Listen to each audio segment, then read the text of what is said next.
Start with the pledge. Pledge allegiance to the flag of the United States of America and to the republic for which it stands, one nation, under God, indivisible, with liberty and justice for all.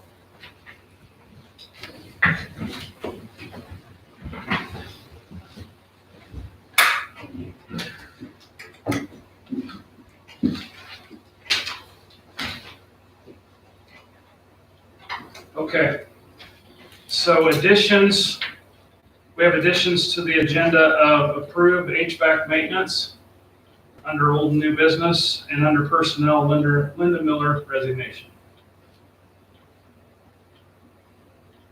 Did you Zoom get that? Can we, I need to find out for sure who all's present. I know I have. You have Kelly, you have Dawn up there.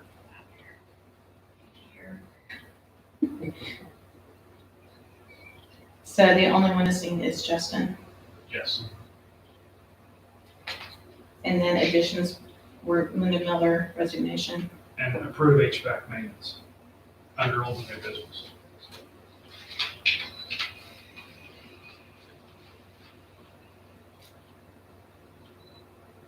Okay. Do I have a motion to approve the additions? A motion to approve the additions. Callie? Yes, sir. Second. Jim? It's been moved and seconded to approve the additions. All in favor, say aye. Aye. All opposed, same sign. Aye. All right. Wait, who said aye? Who was opposed? No. I think he was delayed. It was just a Yeah. lie. I'll do it opposite since that, yeah, that works better. Okay. Next is board organization, election of board members, or president and vice president. Is there?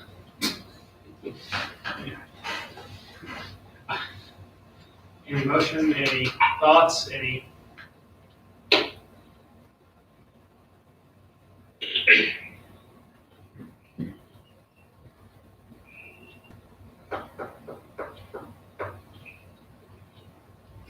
And there was a moment of silence. There was another moment of silence and a dead long silence.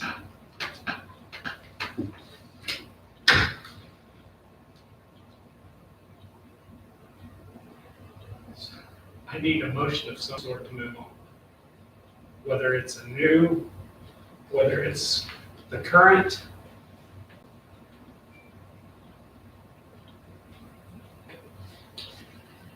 I'd make a motion that we just maintain the offices that we have. It's been moved that we maintain the current president and vice president. Is there any discussion? Oh, I need a second first, I'll actually. second that. Kelly second, Dawn. Is there any discussion? Hearing none, all opposed, say aye. Motion passes. Okay. Special reports. Okay. No, there's written reports and, You don't have any. We don't have. Do you have anything? No. Okay. So consent agenda, moving on to the consent agenda. Does anybody want anything in the consent agenda broke out? Or do you want to do it all in one? Let's do it all together. Okay. Nobody has anything they're wanting to break out? Okay. So I need a motion to pass the consent agenda. Jerome? In a second. It's been moved and passed, or moved and,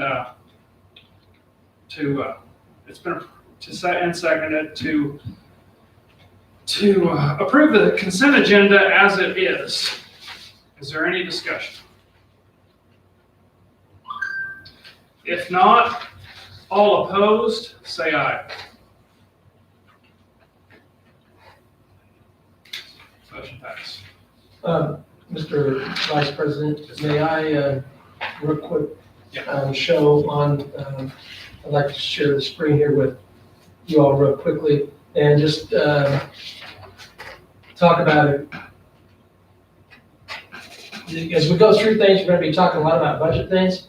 And just this is a cash summary report. And so the things that I wanted to point out, the ending balances, and in the capital outlay, for instance, we went from 225 to 371.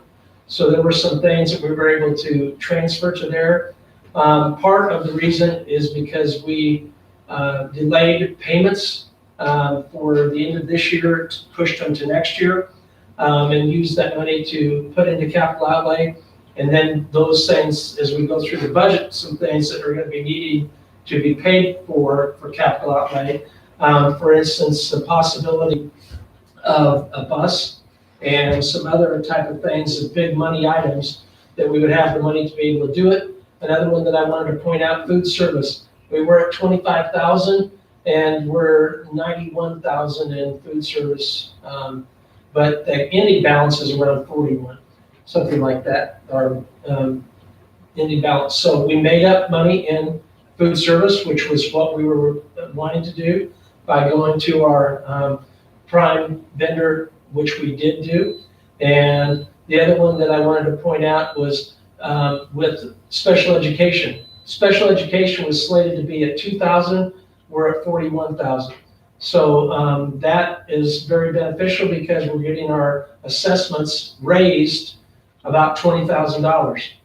And so we've got then the cash to be able to take care of that piece of that.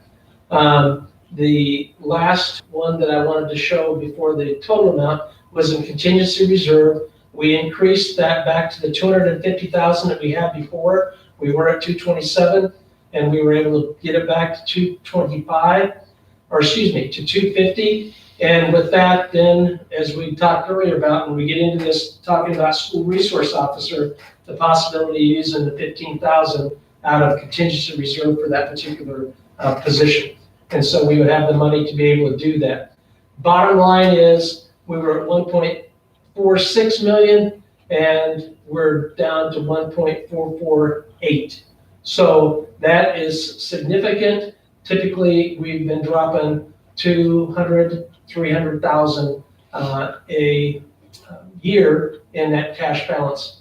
And anybody that asks you about, well, you've got all that cash sitting there, you have to have the cash, just like in bond and interest. 668,000 of it, almost 700,000 of it, is for special education. We don't get special education funding until October. So if we don't have it, we can't pay it. And we got to pay our assessments and we got to pay the flow through and those type of things. Well, flow through is coming through the general fund, but we still have to take care of paying that. Oh, well, that's bond and interest. I'm just giving you special education. I'm sorry. But we've got to have the money to pay for the bond and interest and pay for those things as we move forward. Food service, the same thing. Having the money to be able to do it. And all those things, that's why we have the cash in there. Okay? It isn't that we're hoarding the money, because our philosophy is the money is there to be used. You're to be fiscal, but you're to spend the money. That's what the taxes are for. And so I just really wanted to point out and give kudos to Julie, her not being here, but she was part of it for this year a lot. Cheryl and Janice and principals and everybody working together to ensure that we were fiscally sound and doing what we needed to do and taking care of some things that I think needed to be taken care of as we move forward. So just wanted to make sure and point that out. I know it was adopted and approved, but I just wanted to go through that real quick. Don't worry about it. It's not a problem. No, that was a good job, especially the food service. That's a big turnaround there. That was much needed. Mm-hmm.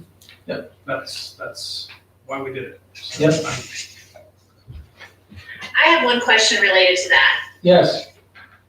if I might.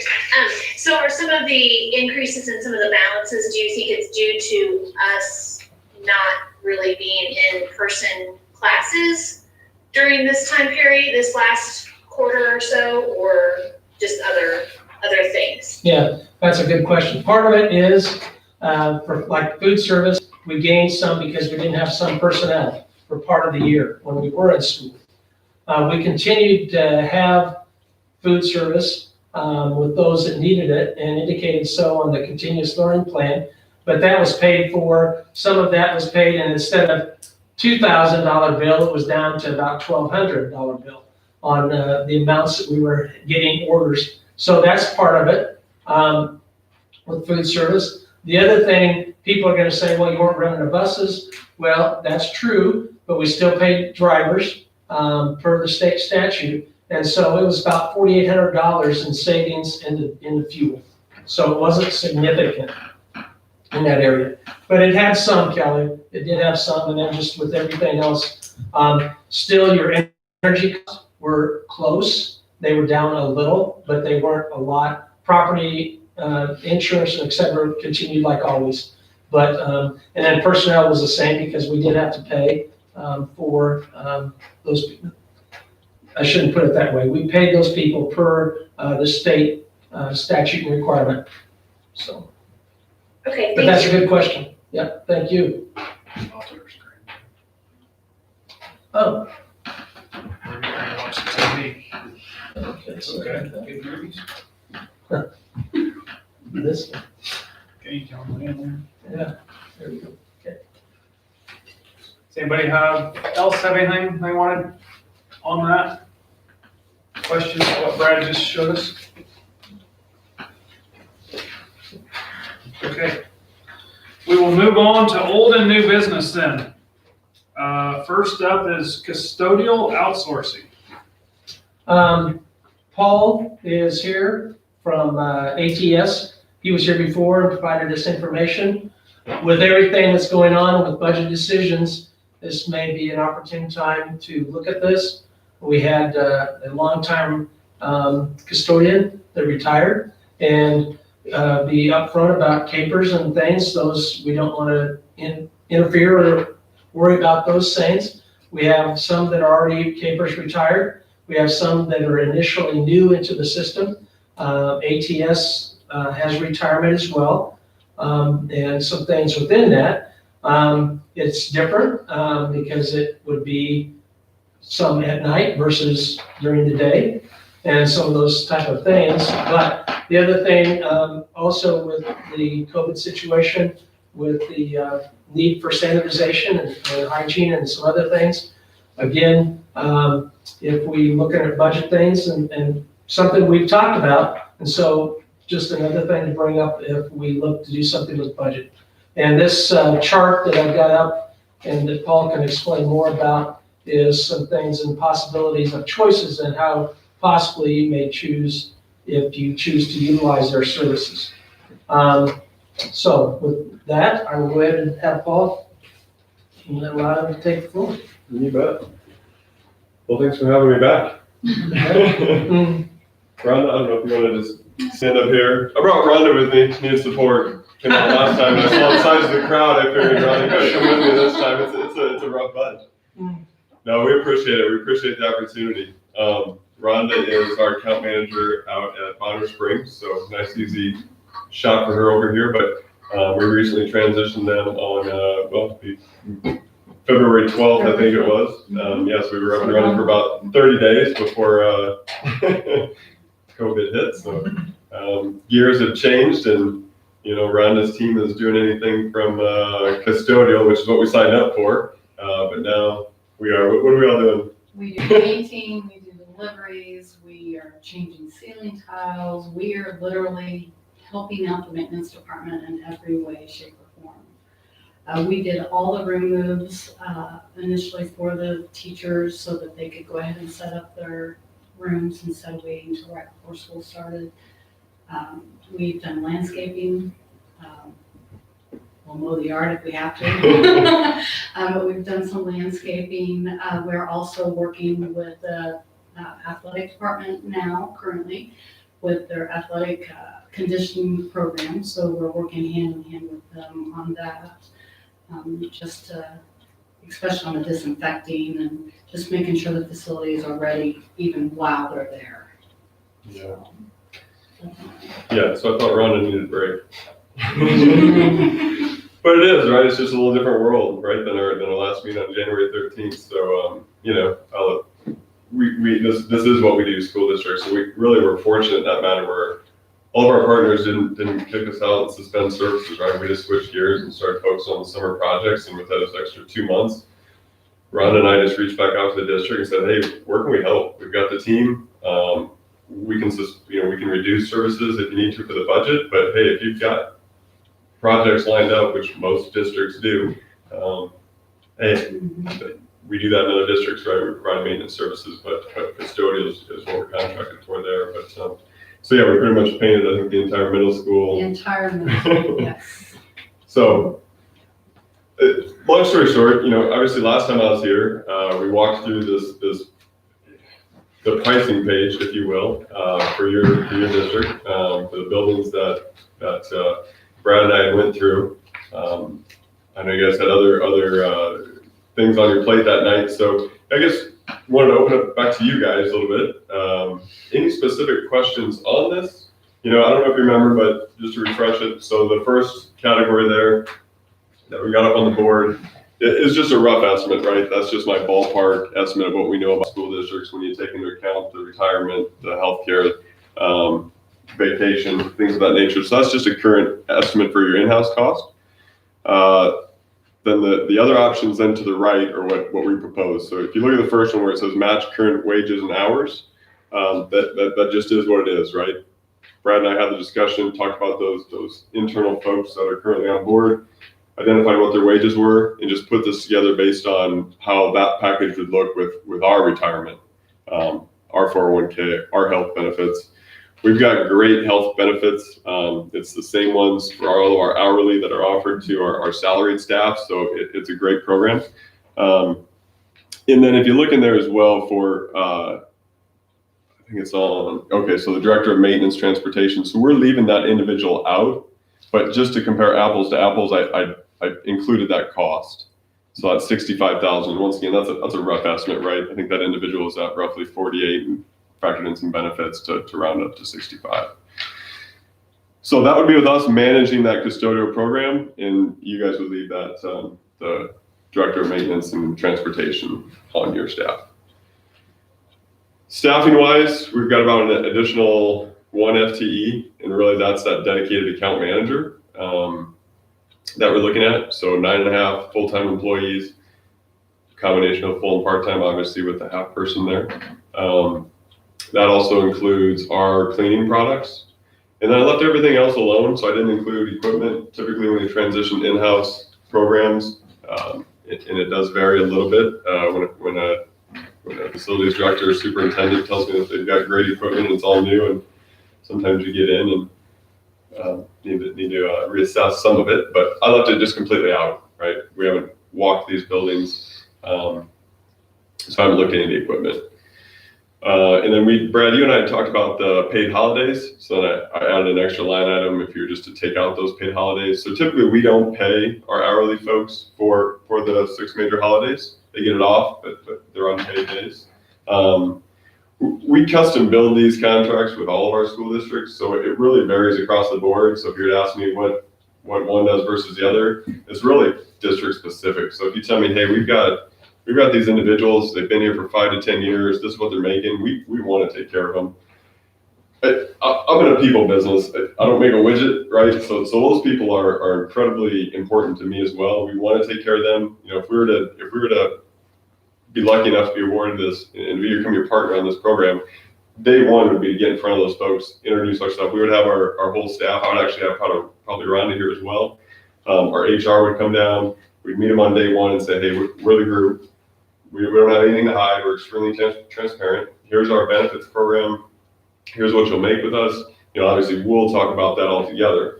We'll sit on the same side of the table and have that conversation, but we introduce ourselves, right? That way there's no them going home thinking, what is going on? I don't know if I'm going to lose my job. I mean, it's extremely important to us. So,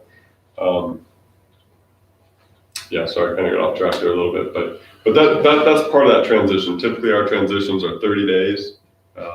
And once again, day one is meeting the incumbent folks. We want to make sure that they know they have a home. It's not an interview process. They have a home.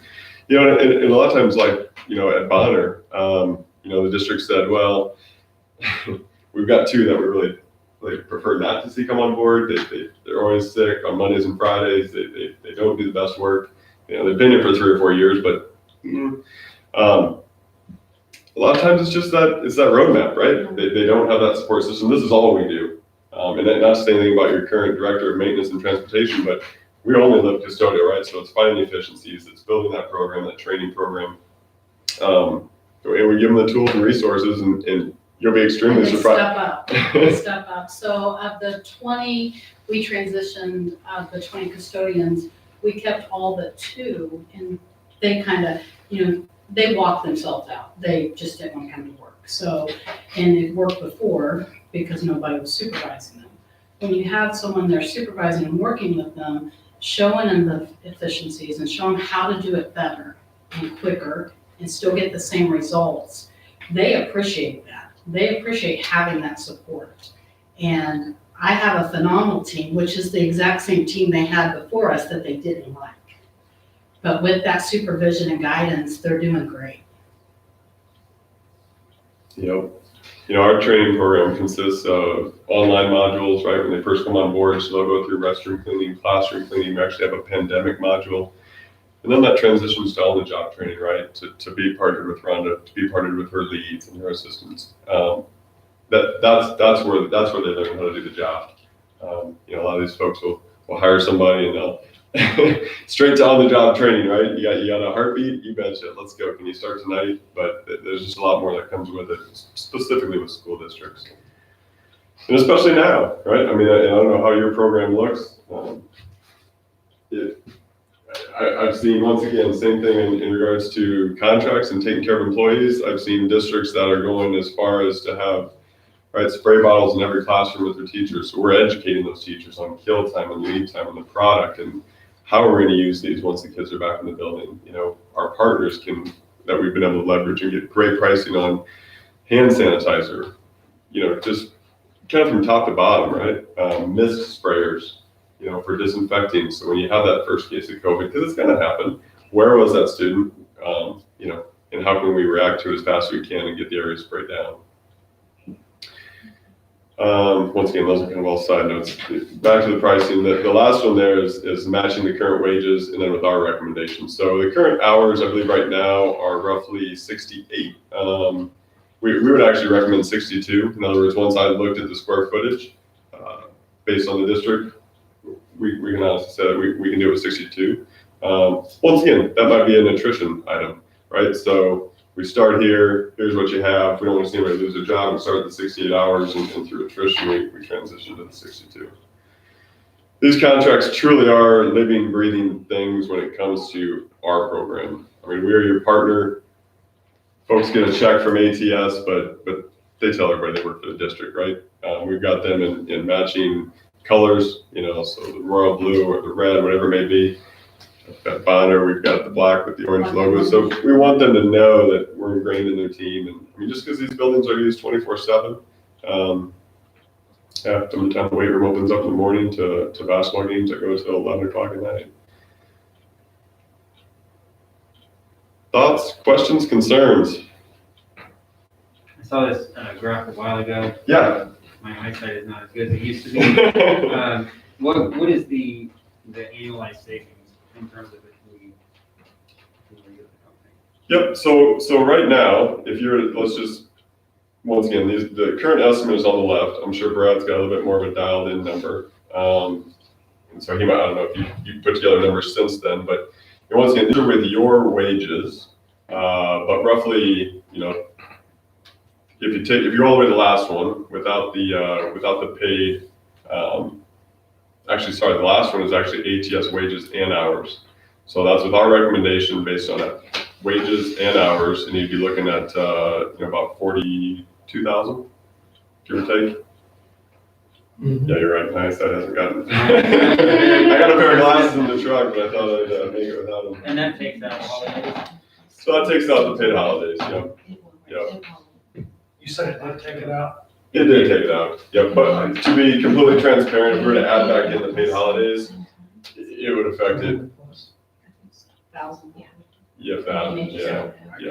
I mean, Yeah, it wouldn't be a lot, but it goes a long way. I mean, when you bring it up, it's, we've had districts where they find out that we don't have paid holidays, and we've actually retroactively gone back and said, no, we'd like to have those back in, so. so the rate, their hourly rate, I'm following across there, you're keeping them where they would be.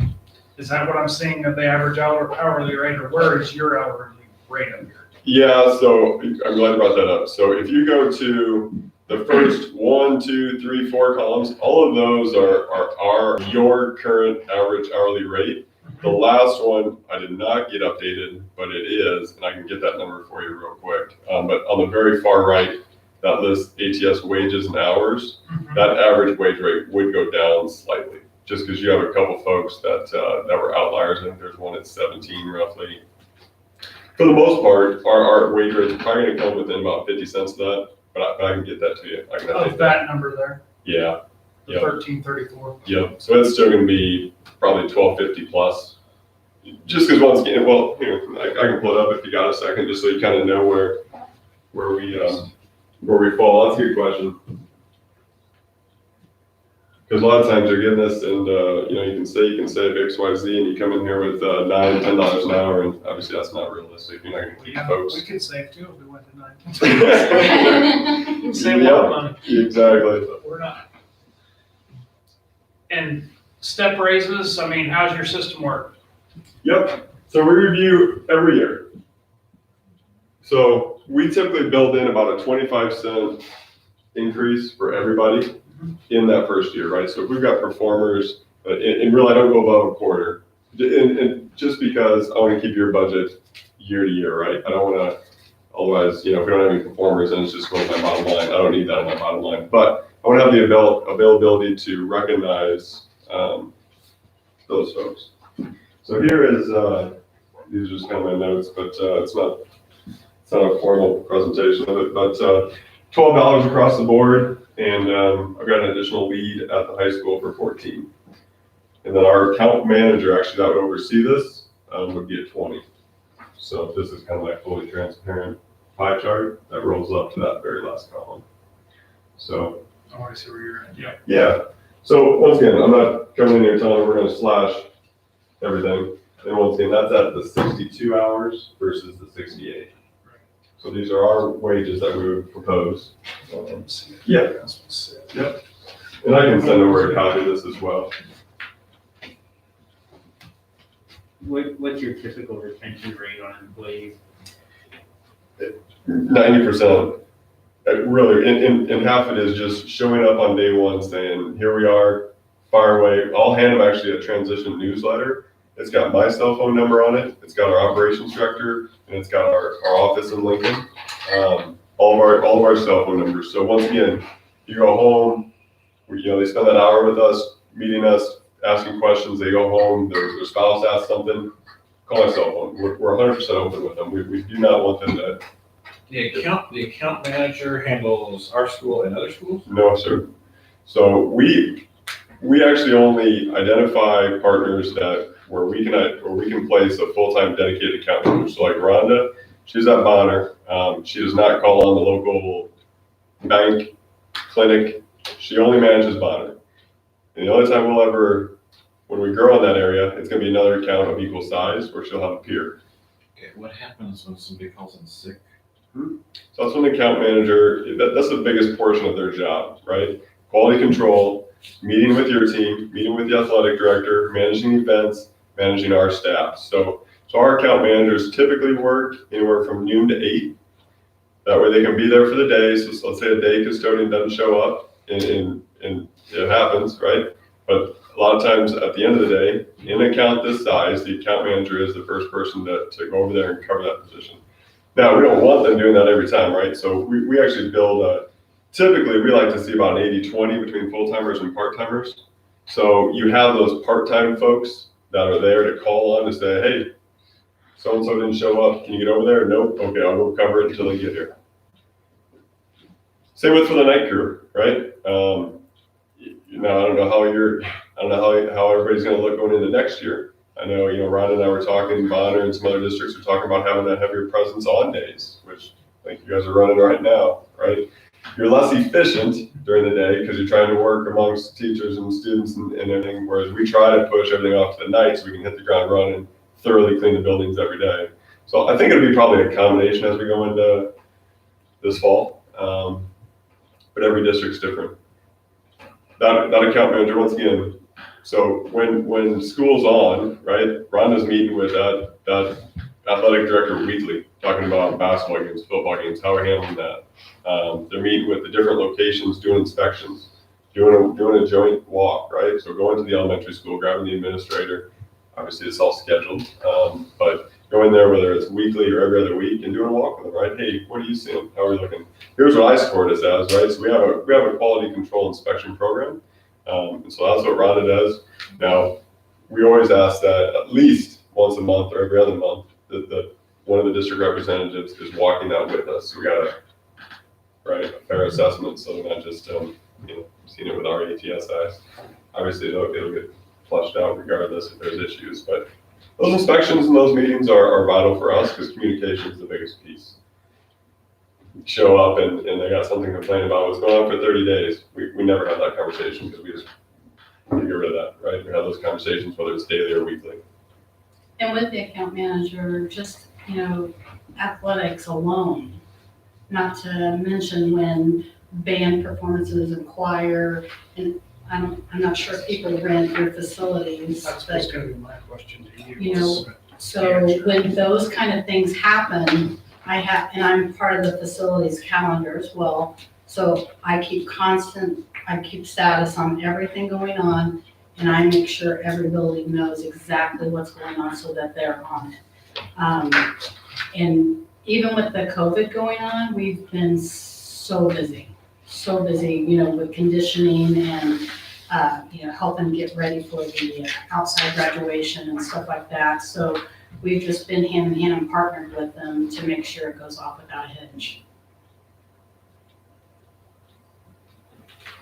So how would that work, Brad, with like club volleyball tournament? Because now we have somebody's there afterwards. Right, they quote are hired by that Yeah. group. But so that group covers that. Mm-hmm. So does that go? How would that work? I mean, We would bill them too. Yeah, no, you're right. Typically for most districts, if it's an outside group, and it varies which one, but right, Boy Scouts or a basketball tournament that's not set up by the school, that you guys would pass that cost through. So we know it ahead of time. You'd say, hey, Paul, we need a 8-hour person here or 4 hours. Let me know that cost, and I'll get it over to the person who's renting out the facilities.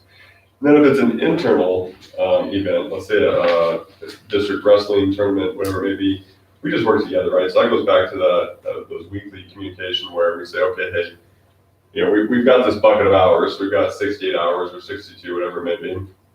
And we say, hey, we got this event. We really need someone here for 4 hours.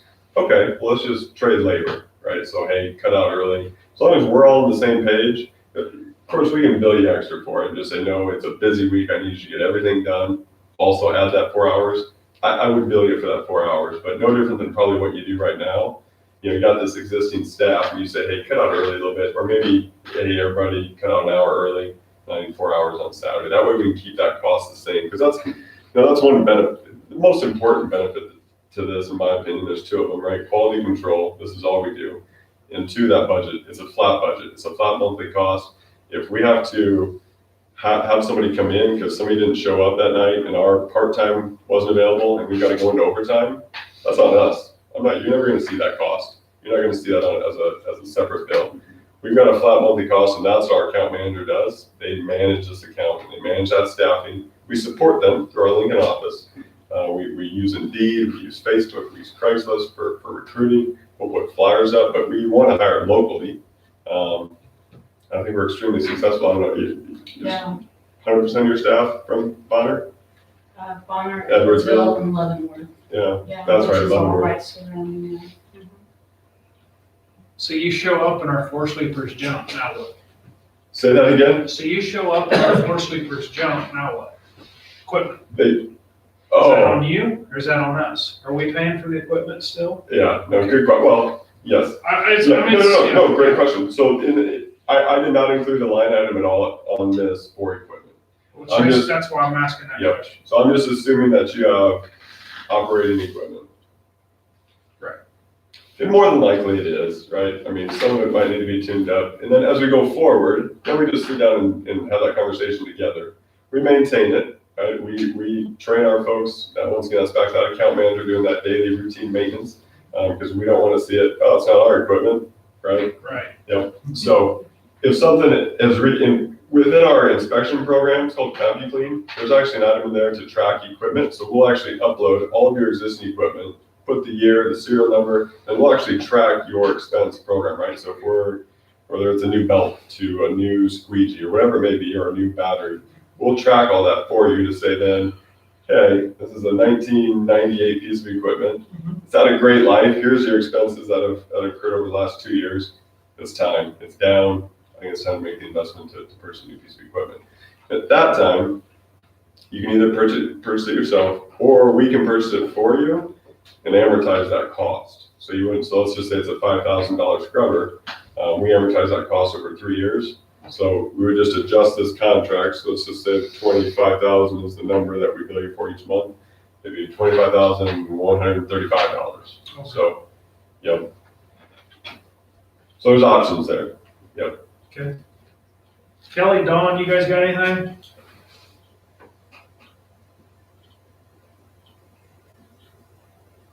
No. They do the snow removal and stuff too, grass mowing and all that. In some districts we do. I haven't put pricing together at this time for your district. That's a good question. That is a good question. That's something that happens right now. I mean, Yeah. So we just transitioned Clinton, Missouri, and it's straight over on the other side of Kansas City.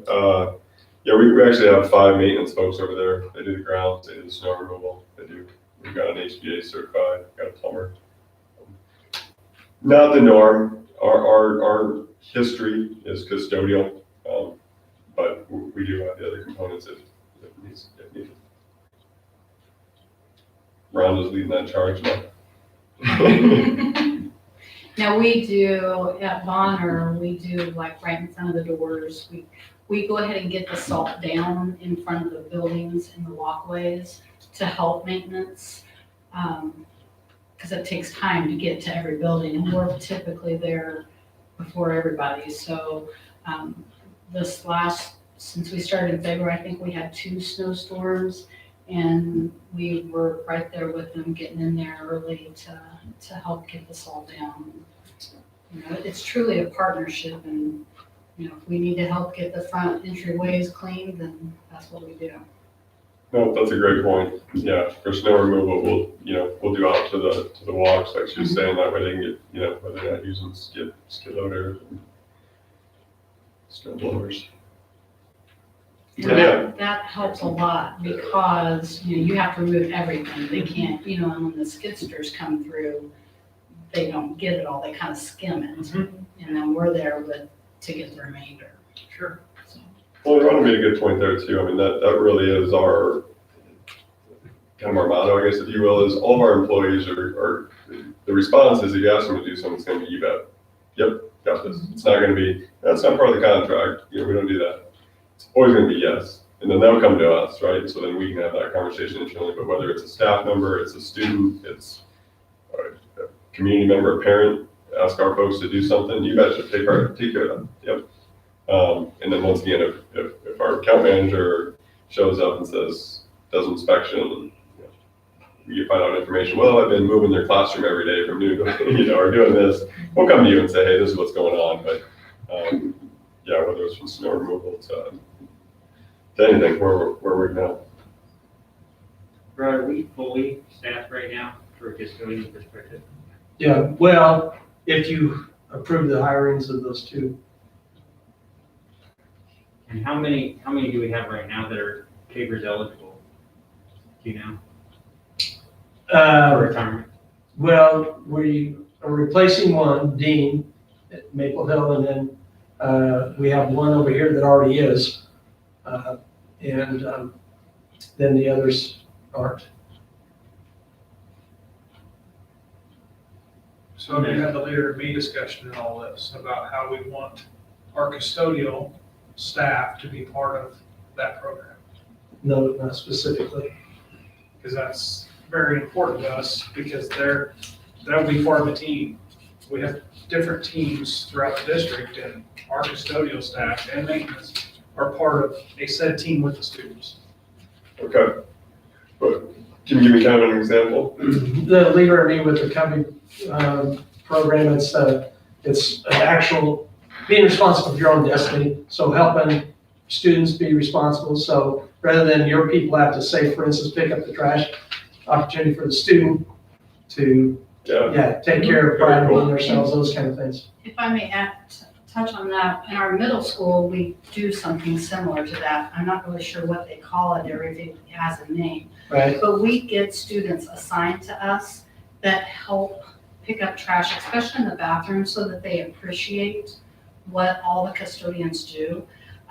There's certain, and they're random and they rotate on who helps clean in the cafeteria, who helps clean in the bathrooms, and who helps in the hallways. Mhm. And then in the office as well. Not so much in the classrooms, but just those public areas throughout the school. Mhm. So we do that, and we partner with them, and they work side by side with our custodians. Thank you.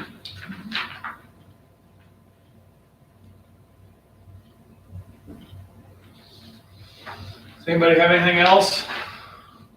Any other questions? On that, I'm curious, so the first one is matching the current wages and hours Yes, for sir. our current staff. Yep. And then the next, after the paid holidays, matching current wages only, so that's with your new hours. Yep. Am I missing, so there seems to be a very significant gap in the difference between those, and it's, how much total hours are we talking about in terms of difference? 6 hours a day.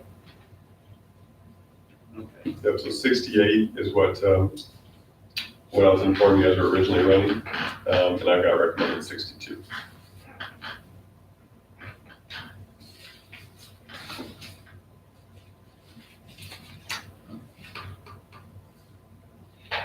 So if we're betting in this room, how do you guys think it'll go back in August? 100% hybrid? Yeah, you betcha.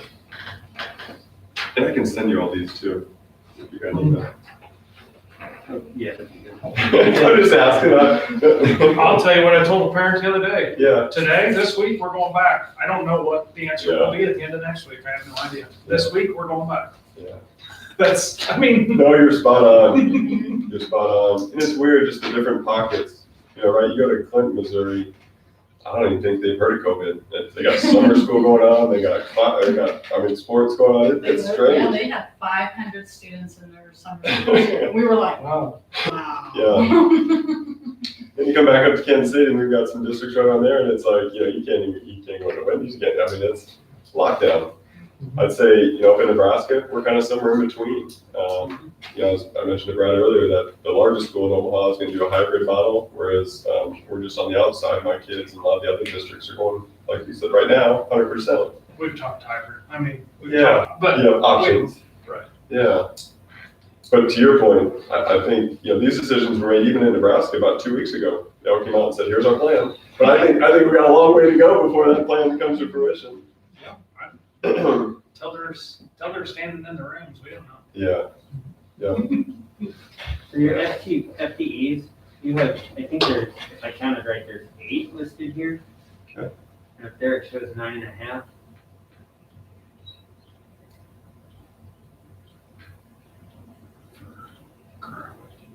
For the current staff, Oh, I guess I thought this was for the new, that'd be for the new staff.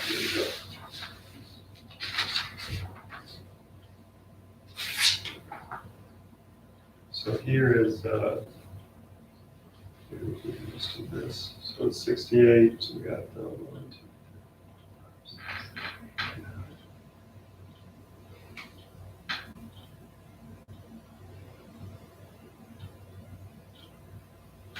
So right now, for the existing staff, the 9.5 is actually 8.5 of custodial folks, and then the extra 1 person that you've got overseeing the maintenance and transportation. once again, I just included that individual. Okay. But he's not actually in our So model. you would take that He's just a out. separate line item. Yep. So like same with that one, it shows 9, but it's 8 custodial plus that individual that's up there. I didn't really know, just to be honest, I didn't really know how to show that individual. We're not gonna take him on board, but just for comparing costs, I just wanted to include him. Yep. I'm trying to refresh my memory from back from January. No, I think I'm pretty low.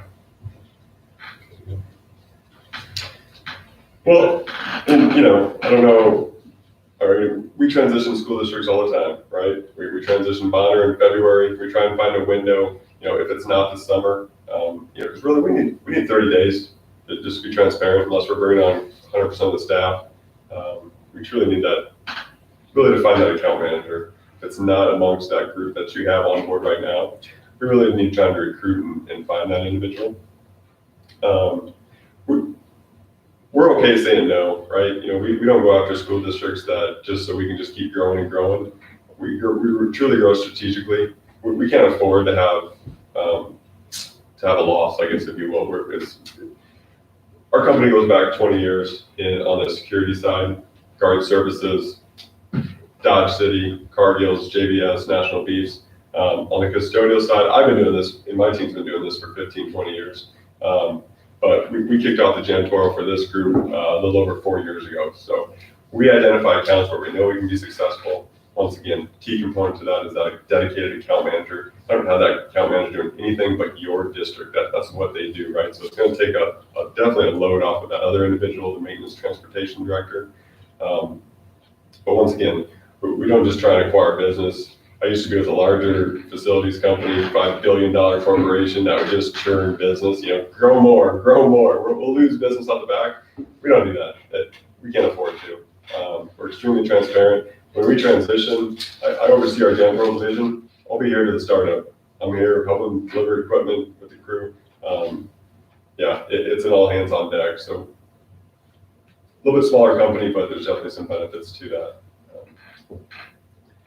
Especially now, we kicked off 4 years ago under this name, and we got about 1,500 employees. So when we kicked off under this name, the Cargills and those national relationships that came right back said, "You bet. When can you start?" So those are the level of partnership, honestly, that we want with you guys. We want with Bonner Springs. We're not looking to make a bunch of money in the first couple of years and get kicked out on the next bid process. We want a relationship. We want an open, honest relationship where we say what we're going to do. That being said, sorry, where I was going with that is, I'm not sure what your timeline is, right? But whether it's the summer, those are typically ideal, or whether it's February 12th. I think we tied that one amongst parent-teacher conferences. Mm-hmm. So anywhere we can find a little gap where we can make that transition, get our team in, we've got a couple of days where students aren't here. That's what we look for. So I guess I'll kind of throw it out there as you guys go through this process and talk through how this would look internally. There's a lot of different options there. Any other questions? Benefits? Can you talk a little bit about the benefits and retirement? Yeah. So once again, being a little younger company, we do offer 401k, but we do not have a matching program right now.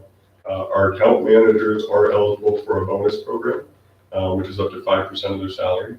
And that's all based on budgeting to their hours, quality control, OSHA violations, kind of a little all-encompassing bonus program. Our health benefits, like I mentioned, are very good. I take them, just to be completely honest, we cover 60% of the individual, our employee. When they start adding their family, it gets expensive because we don't cover them. We have 2 programs. One's a high deductible. It runs about $170 a month for the program that I'm in, which is a little more comprehensive, and that one's $200 a month. So very reasonable for any rate, and it's really good insurance. So I used to, when I was with our larger company, it was a little bit cheaper, but I had to pay a good thing for everything, right? With this, we don't, and that's health, vision, dental. 1 week after a year for hourly folks for vacation, 2 weeks after 5. Our account managers do get 2 weeks right off the bat. our account managers set our salary. On average, they work 50 hours a week. I'm just surprised to give me that look like 50 hours. I'm not working 50 We hours. need to talk. But they don't have a schedule, right? That's the nice thing about having that dedicated account manager. If something happens during the day, they're there. If we've got turnover with the night crew, they're there working with the new folks that are coming on board. Rhonda's got a little bigger district, so she does have a night supervisor. You would still have a night lead at the high school. Usually that kind of the biggest animal that's open the longest and the most events. This account manager would have a right hand at the high school, but everything else would be, I think I'm just, general cleaners throughout the rest of the facilities. Which is fine, more than enough, based on the size. I think most of your buildings are, your 18,000, 20,000 square feet, those are manageable.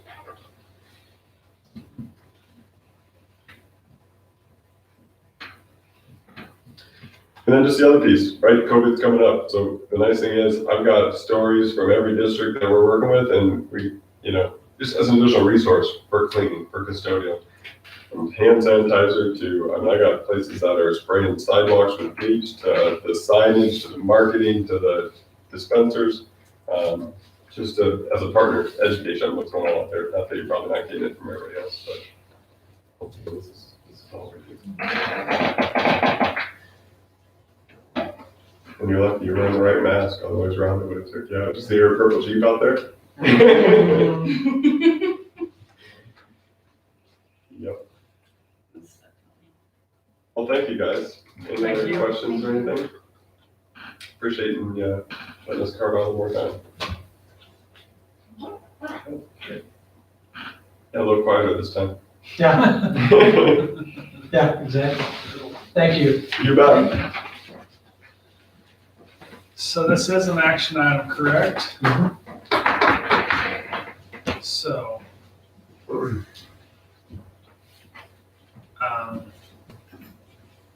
Do we have any discussion? I think the concern that I was told about was just whether or not people would start their jobs. That's kind of what I had heard about this. And so, I mean, that is a pay decrease and we want a pay decrease, but I mean,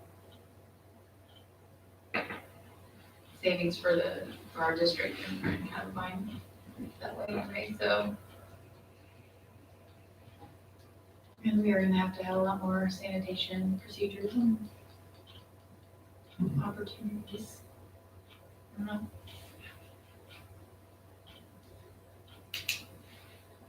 I know, at least I think I know, for the end of last year, our custodial staff stayed on, correct? And were paid through the end of the year, is that correct? Correct. Yeah. And they also did the same type of activity in terms of if additional help was needed elsewhere, I assume? Mm-hmm. Yeah, they did buses. Okay. They're mowing, some that are typically just inside. We didn't hire any additional this summer for mowing. They did mowing.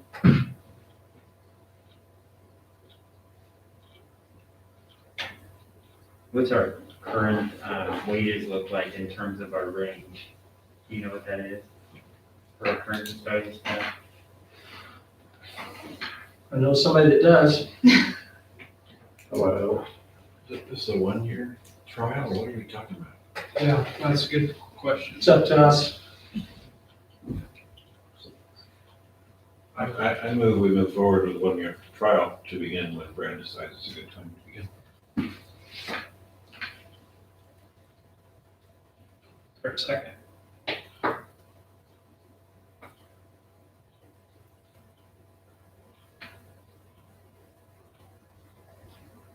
Could we have more discussion? We will have it. Usually, generally, you have it after a motion. You Right, just but I never have do to it have a that way. second before I can have discussion. Was the motion to move forward? I'm having a hard time hearing people. Sorry, Kelly. Yes, the motion is to move forward with a 1 year contract whenever Brad decides it's the right time to transition. Has there been a second? No, ma'am. I'm waiting. I will second that. Okay, It's been moved and seconded that we move, that we adopt it or hire ATS under a 1-year contract whenever we see fit to transition the best. Is there any more discussion? Which specific one of those would you look at? What are we gonna do about snow removal and grass? Well, I know in the past, we've had summer help hired, where we have, we could have that taken care of as far as that. Freddie's gonna continue with the snow removal, other than they would be doing the entrances. And then whatever we need to do about the possibility of, outsourcing it or having Freddie do it if he has more time or whomever type of scenario. And what if we cut our hours to 62 hours? Wouldn't we look just the same as these?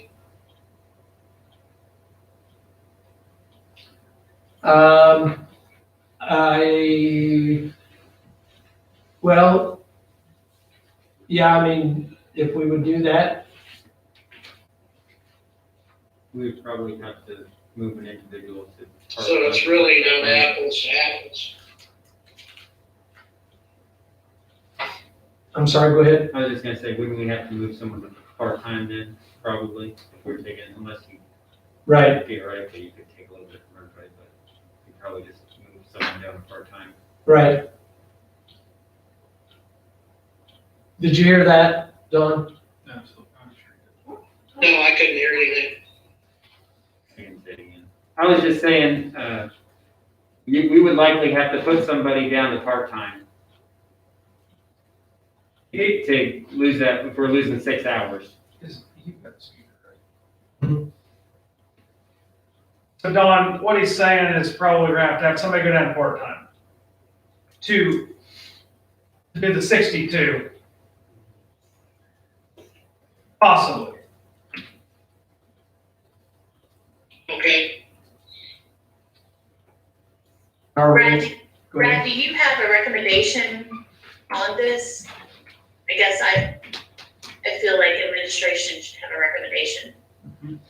Well, I, in a previous job, had Custodial Outsourcing and went to it. It did save us money. And there were some issues. At the other place, it was not with this group. And, they were involved in businesses and cleaning and all sorts of things. But I think the training piece was really important. It really helped in regards to that. And they were able to do a lot in part to chemicals and drug buying in bulk and those type of things. And the training piece, which was good. So those are two things that I think that are advantageous. And I don't want to take people's jobs, but at the same time, if we're looking at budget things, we have to look at it, and that's why it was even brought here. And then the other piece of it is when we go through this, as May mentioned earlier, we got to make sure that our people are trained and they're having quality control and inspections and those other things. And right, wrong, or indifferent, those are the things that we hear lots of complaints about, just to be honest. Thank you. Mm-hmm.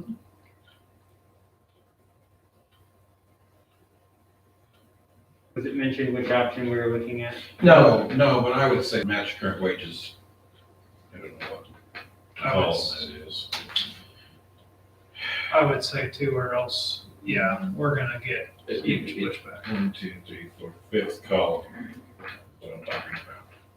Is that what you're talking about? Will you guys please make sure you're speaking loudly, because it's hard to hear sometimes, I'm sure for Don and I. My At least motion, for me. my motion was for the 5th column option, 5th from the left. so the total annual cost would be the 370,000? 375. It'd be, 375 Third from the right.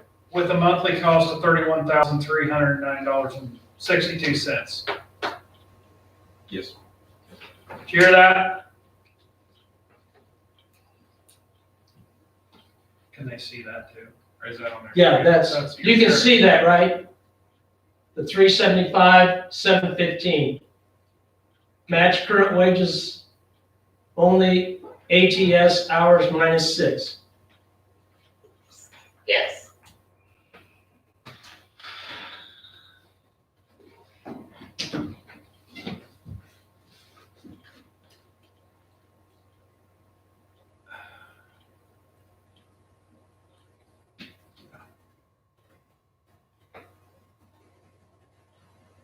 If it helps, I just did get a message from an employee that said they would go to part-time to stay without. Did you hear that? To stay- So everybody knows what's going on, yes. So we could cut to 62 without outsourcing. Did you guys hear that? Yes. Okay. Yes, but isn't part of our issue as well, or has been our issues, is just even hiring staff and retaining staff? Yes. And so that was, I guess that's part of my concern, or has been my concern in the past. And I feel that, I'm not saying that our custodians aren't able to do this, but just with the current environment and upcoming school year, with however we go back to school, whatever that means, cleaning will have to be even more so and at a higher level than what we have done in the past, I'm assuming. Good point. I mean, last month we were in a completely different boat. I mean, that's part of the reason, right, that we brought them, because we were 2 down. We had kind of in dire need of getting those 2 positions filled before the school year started. And now we're full. I mean, I don't know. At the same time, I think capers means a lot to a good portion of our staff. And if most of our staff has capers currently, and we'll lose that, I think that's gonna be meaningful. We also don't have, do we have per se a lead in any of our facilities besides Freddie? A lead custodian, Yeah, someone that's, Tim, at the high school. and I guess, I mean, we don't have multiple. Right. I think, well, kind of in Paxico, we kind of do, but yeah, because they help each other out, don't they? Some, yeah. But then the other thing with the capers piece, and it's understandable, is some know if I'm retired capers, then I can go ahead and get this retirement as well. As a positive. That's true, but they're not compounding on their bigger number. Correct. They're starting at a smaller number, and yeah. Yep. Yeah. That is correct. That's so, yes, it's an option, but it's not, again, I don't think it's apples to apples, because they've already got this number, and it's not growing as fast as this number. Mhm. Their capers is. Mhm. I mean, now these new hires, obviously they don't, unless they came from They did not, capers somewhere else, so. they did not.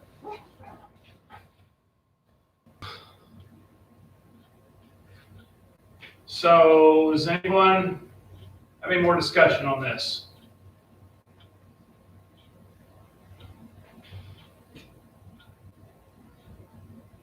Kelly, Dawn, anything more? I don't have anything more. So with that, we'll vote. All opposed, say aye. Aye. So, Dawn, was that you? Yes. Just said, okay, let's go back one more time. All opposed, say your name. Nay. Name. Dawn, Tony, who was the other one? Callie. Jim. And Jim.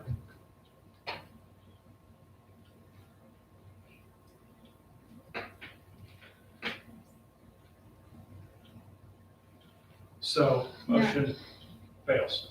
So Brad, given that training seemed to be something that maybe might be necessary, given the complaints that you've had for our current situation, Mhm. and given the need for an increase amount of sanitation and cleaning and all that.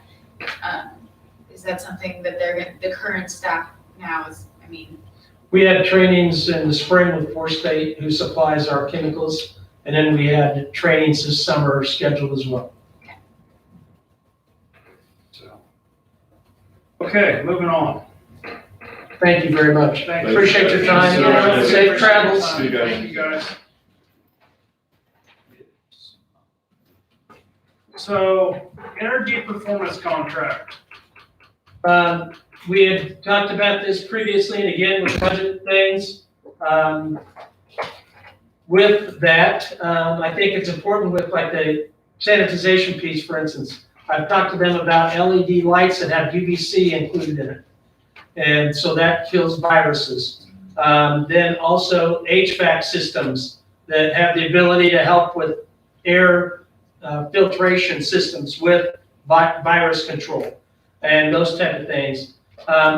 And I know that it's been mentioned before that we do it ourselves, but I, again, am gonna ask then who has the time, and how are we gonna pay for it? And if we do that, we go through a lease purchase agreement, so we're gonna be paying interest on that. Or do we go to somebody that's all they do, and they're experts in it, and they guarantee the savings? And so, those are the things, and at least the cost, the $83.60 capital outlay is up now, so that wouldn't be something that, would overburden us and maybe worthwhile for us to look at as we move forward. But I know we still got big issues that we've got to tackle. And so if you're telling me, watching budget and directing and things, then, that's the purpose of having these people here and doing things. It's all choices. And so I would think that we need to do something in regards, because it's always been an issue. So there you go. So, anybody, I think the point you made on, in terms of, speak up, Sorry. Tim, because you're gonna Sorry, really have to I'm a speak little- up. You got a mask on and it's clear over here. so in terms of the discussion of who is going to do that is a really big thing. Our staff is already, run pretty thin, in my opinion. They keep busy. There's a lot they have to do. And the fact that it is guaranteed, you're talking about, yes, we have put $8,000 in, but, if you look at the other end of the spectrum, we just decided to turn down saving $5,000. So $8,000 in our entire budget is not a whole lot, provided we're guaranteed savings on the action that we take. And that's at a minimum. It could save us more than that on and on down the road. It's like you're arguing to outsource custodians. No, I'm not. Yeah, I know. I'm saying 5,000 is not that much of savings, so we should keep our custodians. 8,300 is not much to invest, so we should invest it. That's what I'm saying.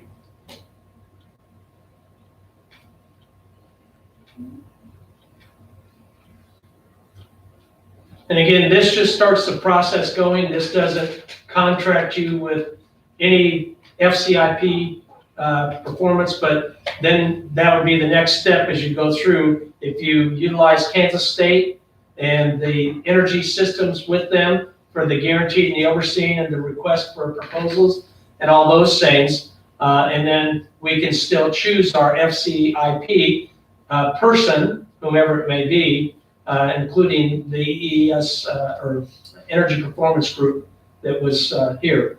So, but it's getting us started in the process. I think it's more than changing light bulbs. I think that's what it comes down to. If I remember right, the reason why it's an action item is because of the timing of getting it rolling, correct? Mhm. I'm getting ahead of the bond issue in case something would happen that's not beneficial to Correct, the budget. because you're still gonna have these issues. Right. So how are you gonna address them? I think that's what it comes down to, is we're still gonna have the issues. So, It can go in conjunction with the bond, or it can be separate. Kelly and Dawn?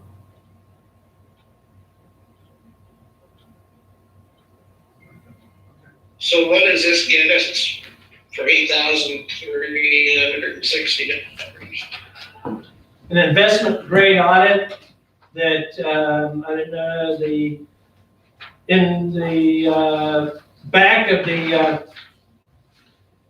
the agreement, it talks about the scope, energy audit data, field survey, the report, and then what it's going to do as far as getting that ready. So if we did go to an energy audit, then the apples to apples comparison that was an email from Rose Kane about the services and benefits.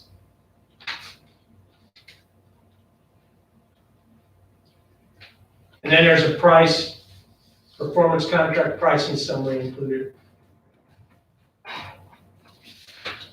So it's only a guaranteed savings if you do exactly everything that they tell you to do. If you don't follow, just do the deed what they're doing, then they'll say, well, that's why you didn't save the money. We can't guarantee that. Is that the way you take it too, Brad? Well, there's in the information from the facilities after the ATS, guaranteed savings, it goes through the specifics of it in the project overview. And then K-State, if you choose to use them for the request for purchase and services proposals, then they would have that information to ensure that the savings are guaranteed. And the fee was based, I'm looking at the fee is based per building, Correct. but the total, yeah, so like the elementary school's 1,600, but the high school's 3,100. Mm-hmm.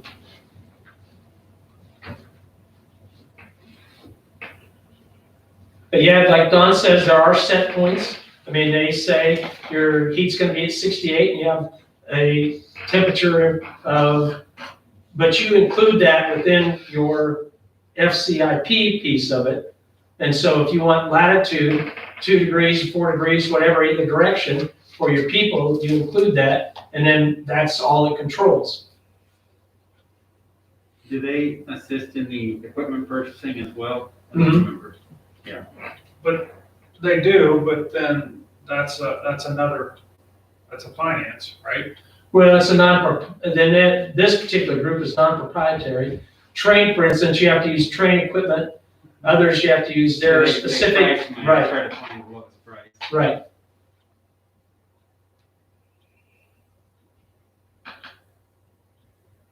But yeah, we're still paying for the equipment. Is that an annual cost or annual? Well, I mean, it's through them, Right, but we're still paying for it. correct. But that's where the savings is supposed to come too, because it's spread out. That is correct. And we were saving more on the back end than we are on the front end. If I remember right, the graph and everything that goes along with That this. is correct. I just, so everybody understand, this is not, even if we went with it, I mean, obviously the $8,000 doesn't get us all new HVAC. We're still paying. But we had talked about, remind me if I'm correct here, that when the bond passes though, they would still continue to work in conjunction with the bond though. Yes, they can. We also don't have to accept their plan of around $8,000, but what they come up with may not, That is correct. if it's not feasible, I guess is the best way to put that. That is correct.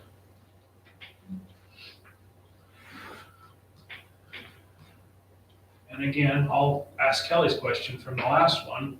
Your recommendation on this? Well, again, it's a budget item. It's $8,300. We have the capital outlay money as we're moving forward with. If a decision, all I know is we've got big issues that we have to address. Absolutely. And so if the bond doesn't pass, what are we gonna do? Right. And so if we're going back to a maintenance bond or whatever, this could be included in it. I like the idea that the savings are guaranteed. I like the idea that they can provide this. They're experts in it and get it done. I'm not saying that we don't have other people that can do that, do a great job as well. But That's all they do. This is what they specifically do. And so, the investment to me is important and like I said, it isn't committing you, other than, like you said, to rate out 8,000 if you don't do anything.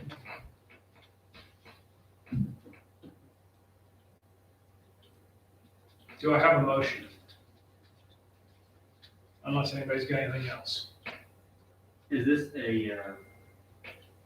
for some reason I had in my head it was like an ongoing, it'll be reviewed again as another action item at a following board meeting or no? We've had them here, discussed it. And if a bond would pass, then you're ahead of the game because you've already got the IGA, and then they move forward with the HTK and work together in conjunction to work through it. And if it wouldn't pass, you have something possibly that we can help, right? Right. And I think that's where the concern is. We have to look at it both ways. It's like everything right now. Mhm. So I think the thought of administration is this could keep us one step ahead in case things don't go as we would hope. Well, my concern is that if we don't pass the bond, then we still are gonna have these issues, like Brad said, and then we're gonna have to come up with the money anyway, and it might be that we're not gonna be able to get the kind of prices that a bigger company can get us through and help with this. And yeah.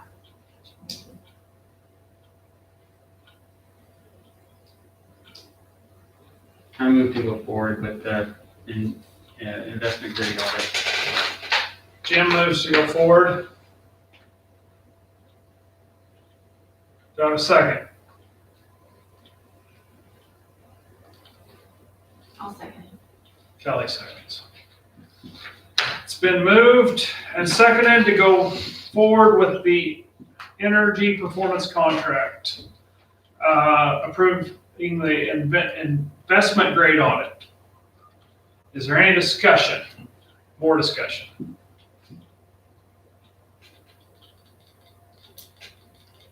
If not, all those opposed, say your name. Nay, I guess slam that in. Dawn. So motion passes. All right, school resource officer. We have applied for a grant, Sheriff Rob, applied for a grant. We would pay, they would pay the lion's share of the 65% of the amount, 60 to 65%. And then we would have 15,000 annually for 4 years would be our responsibility. Again, the possibility, depending on where it is with our budget, where we can look with safety and security and some other things. Most safety and security grants do not allow you to pay for personnel. But let's say we're able to do some things with safety and security to get grant money, which we're working on, and distance learning and some other grants that free up money that then we can use it to pay for this, et cetera. But I think that it's important that it continues with our social emotional health.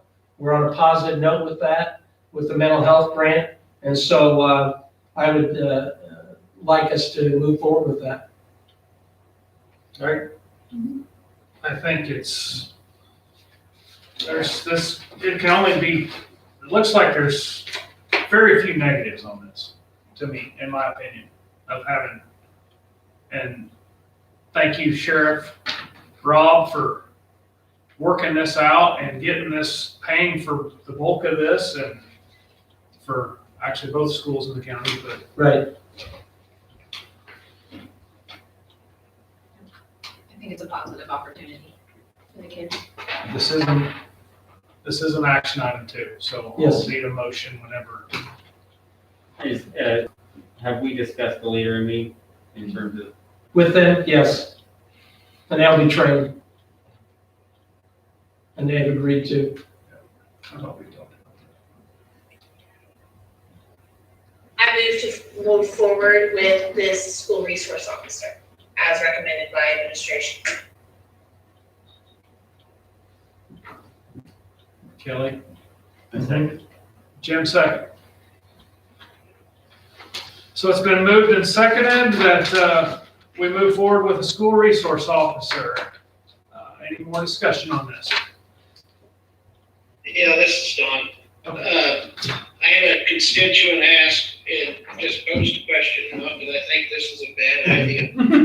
But he says, what goes on when the grant runs out and you don't have this resource officer anymore? What are people gonna say then when they get used to having? That's a good question, Don, and The same thing that happens every time we get a grant like this, or any school district gets a grant like this. People from past boards will tell you the district just continues to pay for it. And it's an added cost. And there's people in this district who have expressed to me that they don't want to be involved in that. They think it's not a bad thing, but they don't want to be stuck with it later, and they don't want to be stuck with it now for the money. So that's them talking, and me. How long is the grant for again? 4 years. 4 years. Mhm. So it's just a point. I'm just saying. No, we all have the same information. We don't have to waste time saying it out loud. We've known it for months. I understand that. I'm just making a point. It's 4 years down the road. Is there any more discussion? That is a good point, Don. If not, all opposed, say your name. Jerome. Jerome. Motion passes.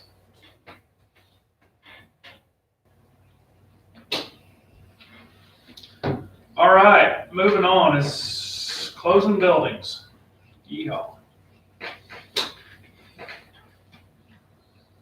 So, I know we've talked about it a lot. I know it's part of our bond piece, but is it to a point that we need to decide what we're going to do? And it could be, do we close this fall? It could be we close 1, 2 buildings. It could be that we do it in December. It could be that we say we want to start the process in anticipation of doing it next year. But there is a process, there is a state statute that is included in the information that goes through what we would have to do to close the building. And we have to go through that. So there's calendar days that you have to do. It'd be very difficult, honestly, to do it before August here because of the calendar days and the publications. You could do it, but it would be difficult. But on the other side of it, if you are going to do that or want to look at it, then you can at least start the process per the state statute.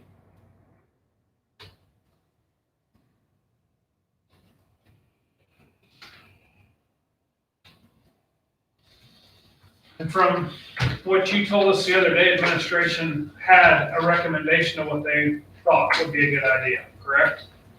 Well, it's worthy of discussion. Not a good, I was just, Right. there's no good idea. Let me Correct. rephrase that. What they think might be an acceptable in this scenario. It's not perfect by any means, Right. but Which would be to, basically, if I'm understanding their recommendation right, would be basically, so we did go to school, we'd see what was going on, and then if it didn't pass, they would have an idea, hopefully, what is happening for a closure in December if you had to do that. Is that kind of what they're thinking they can feel? If the bond doesn't pass. Right, if the bond Then we didn't close in pass. December. So. I don't like the idea of closing any buildings, and I think I brought it up last time, I'm not sure, but, the counter to that, and I just feel like I need to say it, Mhm. I I understand that having to close a building and move classrooms and figure out who you're teaching and figure out a plan is intensive.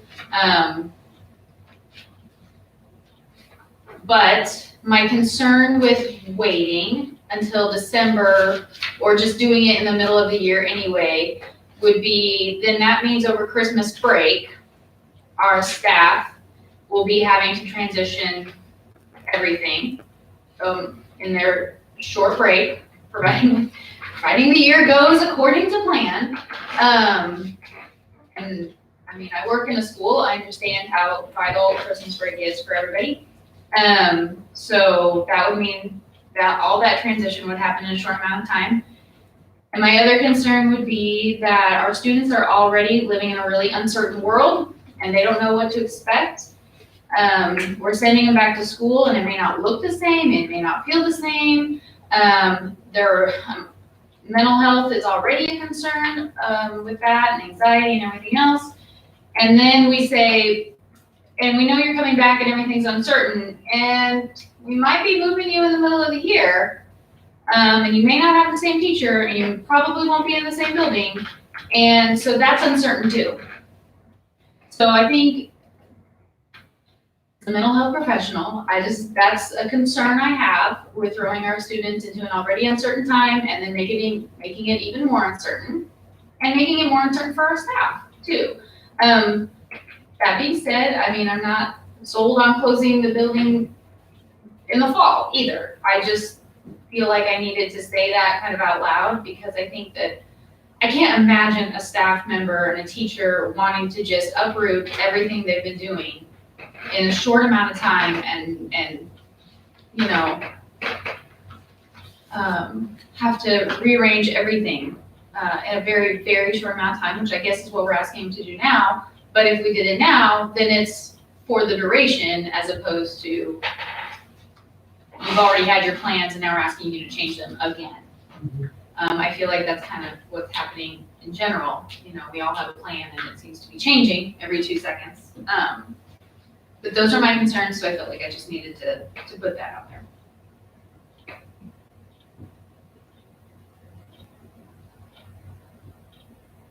So with that recommendation that you guys talked about, was there a plan where everybody's going? Mhm. And what was that? Well, we move as we talked about before, moving the students. It depends on what buildings you close. Right. If you close Paxco Middle School, the 5th and 6th, 5th would go to the elementary, 6th would go over to the junior high.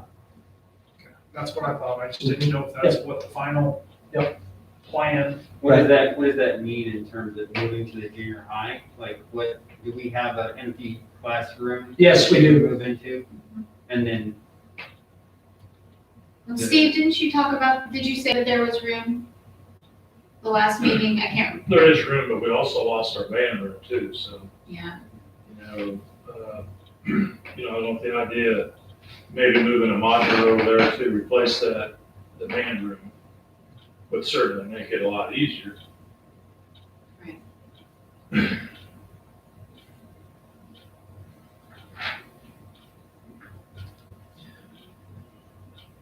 And we're not recommending it's other than it's worthy of discussion.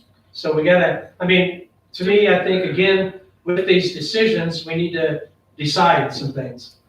Rather than we just keep bringing it up and bringing it up and bringing it up and bringing it up.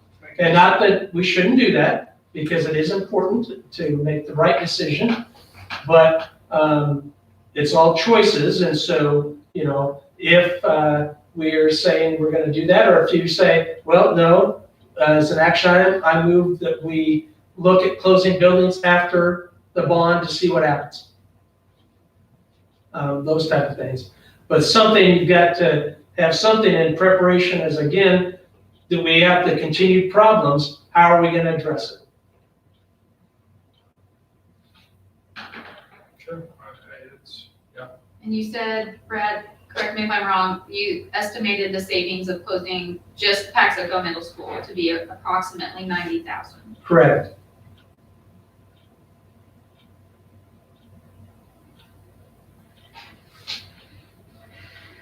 I'm a little bit in agreement with Callie in terms of, I think over the break, I think it would likely add a lot of stress, not just to those teachers that are transitioning, but the students. There's a lot of uncertainty right now, so. Mhm. So there's a lot of uncertainty right Yeah. now, so that would add to that. Well, the decision would be second week, Tuesday of November. So they would have a couple, 3 weeks to have a plan of their move. Correct? That would be I correct. mean, we would know, that's when we would know. We don't know in December 20, but they'd have almost a month and a half to have a plan to the move. I'm not downgrading your mental part, I'm not downgrading that at all. But for like our fifth grade teachers, that goes from teaching basically half the curriculum to now teaching the full curriculum, correct? Yeah. So that seems like a pretty big transition in that short period of time. Mm-hmm. I'm not supportive of doing it mid-year, I guess, because I think you're moving kids back to an elementary school with one teacher, and plus for the teachers, I'm not in favor of doing it mid-year. Yes, I agree, and I think that if the bond doesn't pass, then yes, we need to make a decision early as to the next school year. But I don't feel it would be good for our students or our teachers or families to do that mid-year, when we're already going to be doing lots of different things, I would imagine, this year with the coronavirus and everything else that's happening, so.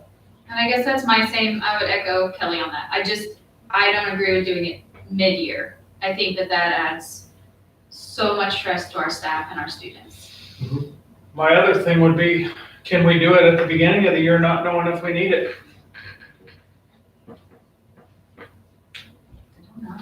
I mean, that's right. That's my concern about. Next year, Tony? No, I'm talking about this year.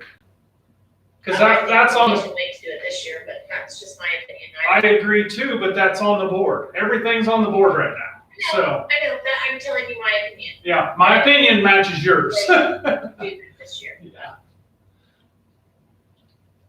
Now, But I think that if the bond doesn't pass, then we need to start early with, are we gonna close schools? So, and lots of things happened, this year, where we didn't have an election in May that we thought we were going to have, and we weren't able to, so, anyway. While we're talking about just closing buildings and whatnot, so we have a modular right now at the junior high still that has mold in it. Correct. I'm wondering, why do we still have that, and can we get rid of that? it costs money to get it out of there. You know that, right? Yeah. I mean, we can use it for storage. It's off limits. Yeah. Nobody can go in there. It's health department off limits. No, not by them, by our choice. But so you're telling us Sorry, we you don't even- use it for storage either? We put a little, some items in there. We got some old file cabinets in there right now. Yeah. We had some band equipment in there, we moved it out. Right. But, any certain products are gonna attract that mold if they're in there very long. Right. But the mold is growing too. Is that modular at is the modular at the Maple Hill Elementary, is that still functional and usable or no? I mean, they are. Is that where the students would go for the fifth grade, or is? For the fifth grade, there would be that we would look at moving, things around. Do we have I'm sorry, around. Do we have another modular to go to middle school other than Maple Hill? To go where, I'm sorry? To Maple Hill, or to Paxico, To like the what junior high. If we move it, Mr. Oliver was asking about? I mean, If if we- we replace that one within the district, is there? One of the middle school ones? Right. They would take that. Well, currently, the band is the only group that's displaced from that particular one, and It's unique because it's open. It's not split into two classrooms like the rest of our district modulars are. That modular is wide Yeah, open. it's wide open. And it, we could get the mold removed, but just for instance here, the mold here in the district office was 38 to 5,000. And so our deductible is 5,000. It isn't worth that. If you're gonna close it and not use it, and we can, right or wrong, it's inconvenient, but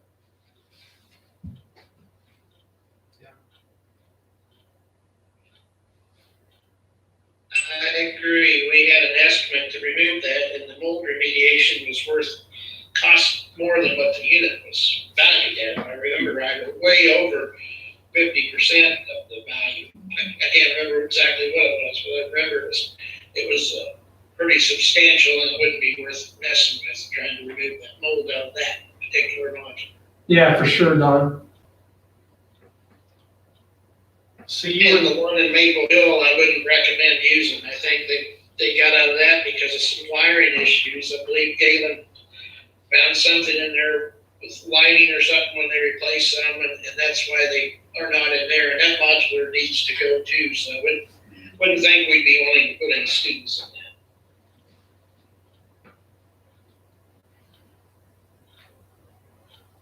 that.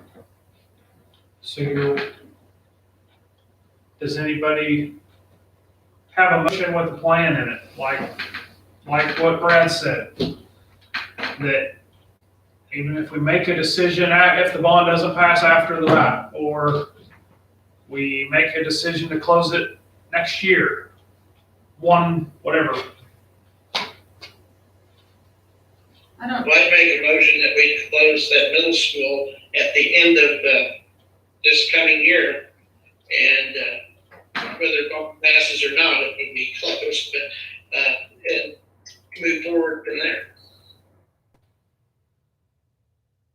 Second. It's been moved and second, that's Dawn and Jim. Moved and seconded that we would close the middle school at the end of this school year coming up. Correct, Dawn? Yes. Okay. Is there any more discussion on that item?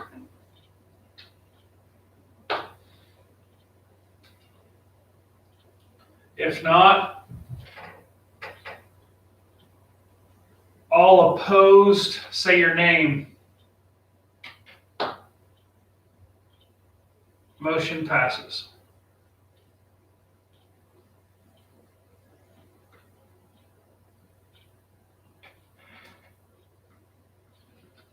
Thank you.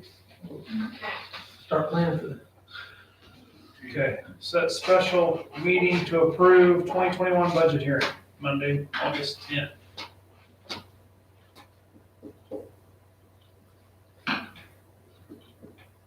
Yeah, we need it. We have to have it. So I just need a motion. Yeah,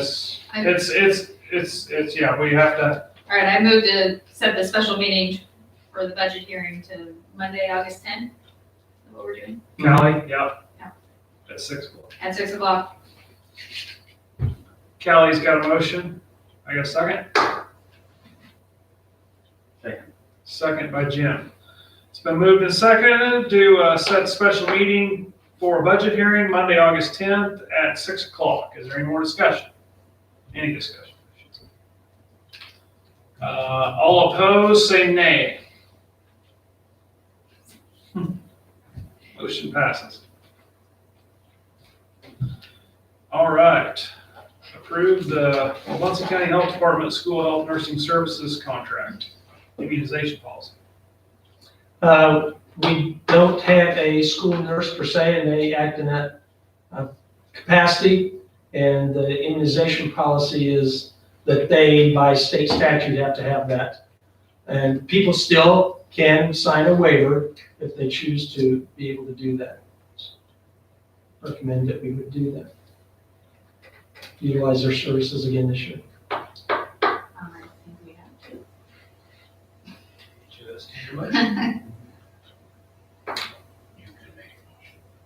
I move this, and I would just give everybody else. Everybody feels special. I'll make the motion to approve the county health department nursing services contract. I'll second. Tony Kelly. It's been moved and seconded to approve the Wabunsee County Health Nursing Immunization Policy. Is there any more discussion? All opposed, say no. Okay, approve recommended. What else do we have here? Okay. Approve recommended Board of Education policy updates, including updating JQKA foreign exchange students. Those policies had come out before, and if you went through it, a lot of it deals with Title IX discrimination, which was based upon what the Supreme Court's decisions were in regards to Title IX. Made the adjustments and other things just with language, not very significant. And KSB is recommending you approve those. Foreign exchange is just before we would accept them. Now it's up to principal discretion. I move to approve. Jerome, I'll second it. Tony. It's been moved and seconded to approve the recommended Board of Education policy updates on foreign exchange students. Any discussion? If not, all opposed, say your name. All right, motion passes. Now we have approved transfers from 06 general fund to capital outlay, food service, special ed, at risk. Those budgeted transfers, we have to do that, they're expenditures. So by state statute, you have to approve them because they are expenses. So just as the list is included in there, those budgeted transfers, and within those funds, the general fund, the supplemental general, and et cetera. So we recommend that we follow through with doing that. I move to approve. Second. It's been moved and seconded. That's Jerome Tony. Approve the transfers. Is there any discussion? If not, all opposed, say your name. Motion passes. Approve school attendance variances. They have some variances that, based upon where they live and the reasons for why they want to continue or have that. Galen and I have looked at these and then have signed them. And so they have the variances included in there. I move to approve. I'll second. Jerome Kelly. It's been moved and seconded to approve school attendance variances. Is there any discussion? If not, all opposed, say your name. Motion pass. Approved fall reopening comprehensive plan. I'm going to see about sharing my screen here and pull that up. The plan, I'm sorry. The plan has information included in it that we'll be discussing. It's a live document and it's going to be something that we're going to continue to move forward with as far as the particular plan.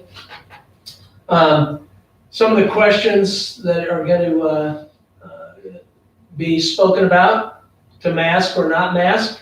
Here's the responses, 39 responses from our teachers.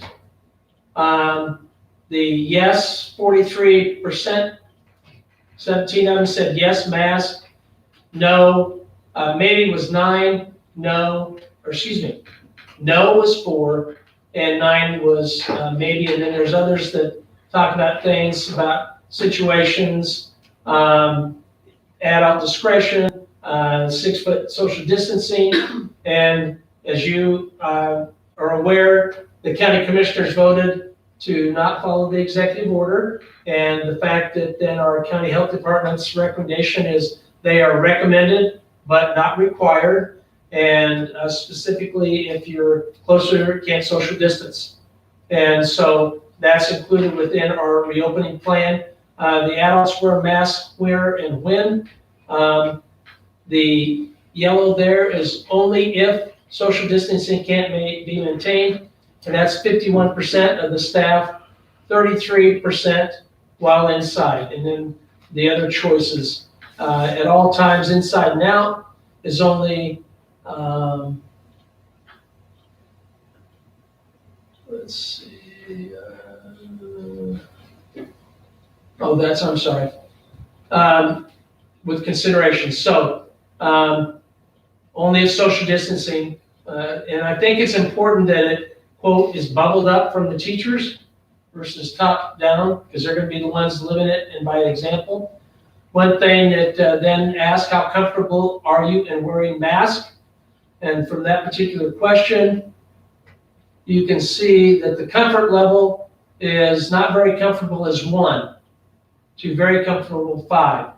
So you got 5 that aren't very, and you have 10 that are very comfortable in wearing. So you can see where they're at as far as what they think about that, and somewhat reflects what they said earlier. It does say the latest information from the Kansas Chapter American Academy of Pediatrics showing not significant transmitters of COVID with the virus, and with kids, tough time wearing masks, trying to enforce it, et cetera, et cetera. What are your thoughts on that? And again, 1 is not very comfortable, and 2 very comfortable, or 5 very comfortable. So 5 very comfortable, 9 saying that they would like to have, they're not very comfortable with students not wearing it, and on the other side, very comfortable, 13. So there is some of those type of things. We also may require them to ride in a bus because we can't social distance. Then there's some things that you could peruse and hopefully have an opportunity to see what they talked about. And responsibility, I will say that our county health department is directly involved a lot in what our reopening plan is and what it looks like. And again, their recommendation with mask and what to follow. So just want you to at least, and if you want to say, well, we want to wait till you get everything finalized, because KSD came out, this is just the logistics piece of it, which is 991 to 1,078 just for logistics. And on top of that, then you have the competency-based program and standards. The things that are going to come up and things that we need to discuss, not only some in this open session, as far as employees' rights and things dealing with leave and et cetera, but some specifics about things that we're going to need to discuss as far as negotiations and contracts and things. But this document that has been provided to you is an outline of the guidelines of what we are going to do. And as I said, we will continue to move forward with doing more to it after we go through all of the stuff, the guidelines that the state has put out, and looking at what others do. But we at least want to start talking about it, and the mask is going to be one of the areas that, and through that, then I hopefully also was, excuse me, had been able to share with you all the back to school information.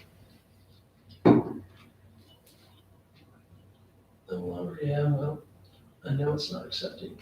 The back to school information, and we had a great turnout. Very appreciative of people and what they're wanting to do and what they have given us information about. Oh, come on. Try contacting the owner. I am the owner. And long story short, it came that we had about 282 of the 355 that want face-to-face. And we had 50 that said they would like virtual, and around 50 that are undecided at this time. I think for us, and I think it's important through this whole process, is that we empower our people in the sense of leader and me, and provide for them based upon what the county health department is, as well as to honor their rights, both one side and or the other, and utilize that as we go through this process. And so, because we are then trying to be proactive in training our people, and starting July 27th with how to have remote learning, how to use the systems, technology, how then the curriculum, the instruction, and then the assessment piece. How do I assess online? How do I know that it's actually Tony taking the test? Those kind of questions, and how that works. And we are looking to go to a standards or competency-based model anyway. This allows that to happen. It fits hand in glove with that. And I think, again, for us to focus on what we can do, it's an opportunity. Some kids are going to thrive in the virtual, and we need to allow that to happen. And it then helps with social distancing, less kids in a class, less kids on buses, less kids, et cetera, et cetera, et cetera. But then the logistics, how are we going to feed them? Are you going to allow them then, if they are remote and or virtual, to be in our activities? Those type of questions that are yet to come. We've never done this, so we don't have the answers, all specifics, but we're going to be talking through a lot of that tomorrow and working with it. But at least a start, I wanted the board to at least have a start on approving this reopening, and we start going through it as we work through that. And then also the social emotional piece with leader and me trainer, as well as our mental health people talking about that. With the reopening plan and the monies that are available, we have and are purchasing with CARES money, which is federal money, to be able to have ion disinfectant machines that then will help clean and kill viruses and do those things. We're also looking at, with Sparks money from the county, which is federal money as well, that's included in your information on your back information piece of $1.4 million, which is significant. So then even to the point of listing a emergency management COVID director that then takes care of all these type of things, and we're working through that. Checks remote learning students, goes out and does welfare checks. We've also asked for the possibility of cell towers, so that in McFarland, for instance, and or south of town, that there's a line of sight cell tower as a possibility. Hotspots, all those kind of things, a delivery system, because as we see it, and as what Commissioner Watson has seen it, is that he sees it being in and out, in and out. So if Jim is a teacher and he gets test positive, and according to our county health department, he would be the only one quarantined, and then we would move forward. And so for him to remote learn and teach, he may be sick enough that he can't. We still got to have somebody, so we are also asking for additional money through the federal program to pay for teacher aides or somebody to cover or help and substitutes. And then the students would have a delivery system like Excelis, and they would get on there and start and go forward. And they would continue, whether they're here or not, in the remote learning, versus the teacher, as some places are saying, okay, Tony, you have your high school schedule, and Jim is teaching math at 9:45 every day, you have to be on there and watch it. Well, if he's not sick enough, he's so sick that he can't Zoom, and the purpose in you wanting to do some remote learning anyway is I can do 5 days of work in 2 days, and 3 days a week I'm gonna work, as a possibility. So I think, again, we need to focus on what we can do and how we're gonna do it, and as we move forward with those particulars. But this is the start of an outline of what we're gonna do, and it's a living document, and we'll continue to be working on it. So I guess my action item is, are you okay with what we've started? What you got so far? Yeah. And the board, and us with direction. Yeah, I mean, I think that there's just been a lot of free-floating kind of anxiety as to what this looks like. So, or if we're going back or if we're not going back. So, I mean, I'm happy to hear all the above. And I think that I know it's just a work in process. You guys are working hard. So thank you for this. This Sure. is not easy. Yeah. Well, and the thing that we need to, I think, also very open about, and others have seen the same type of thing, you guys see it on TV. All the K-12 things are advertising now, remote learning, virtual. Well, we lose those students. And for us, funding-wise, that's $8,000 per student. If we lose 100 kids, that according to the survey we had, And that's you know, middle school. yeah, there you go. Yeah.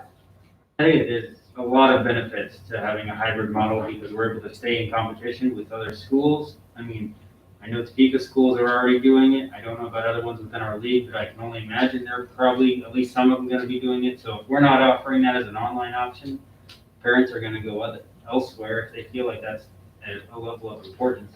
And then further down, say we get a month into the school year and we have to go virtual anyway. We're already set up for that. Right. Yeah, I've even heard, I don't remember which school it was, on Monday, Wednesday, Friday, Tuesday, Thursday, virtual. I kind of don't know if I understand that. You're still in the environment. It was rural or. Yeah. Yeah, I that can't, doesn't. I just heard it over the weekend.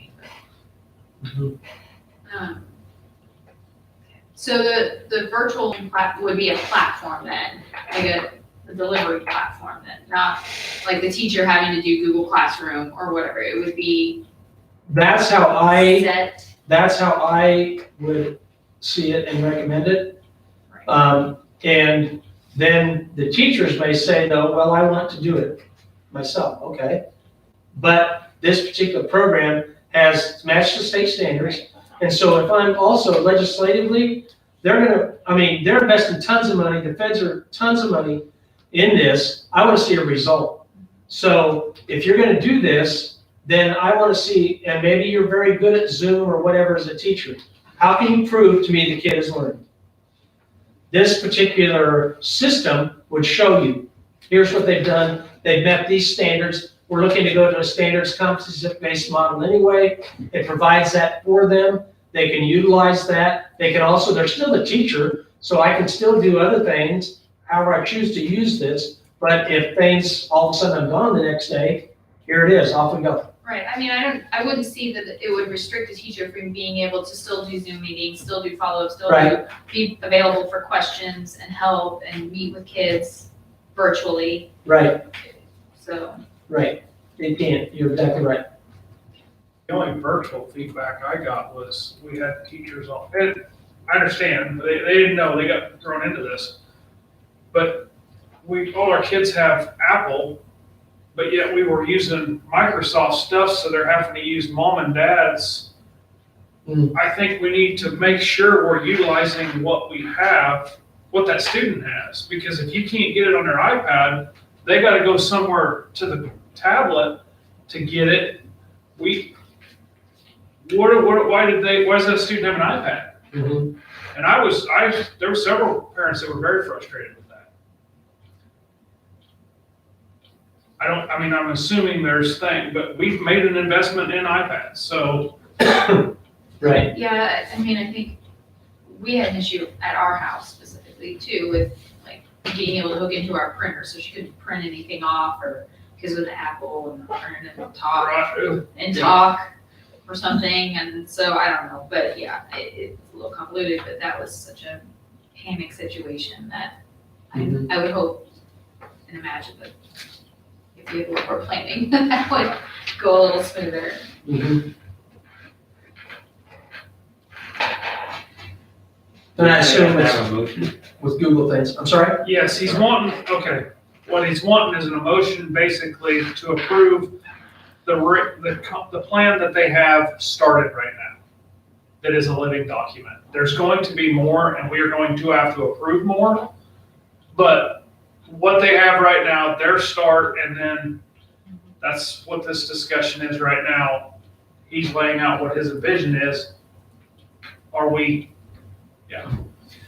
So, Are we going? like I said, if for an example, if you tell us everyone's gonna wear masks, that's what the board says, then that's what we would do, and you would say it needs to be reflected in here. That does not say that. No. No. It says, following the Muncie County Health Department's guideline, if you're social distancing, you know. And I would suggest that too. That takes personal, I'm not gonna share which way I'm on, but that takes the personal out. We fall back to, which is who's in charge anyway? That's who's gonna say we can't go to school. Right. So the health department's in charge, so right now, Okay. it is what it is. Okay. Just wanted to make sure Yeah. that, you know. Yeah. no, So would we be coming back before the next meeting then to have to approve the comprehensive plan? How does that work, Brad?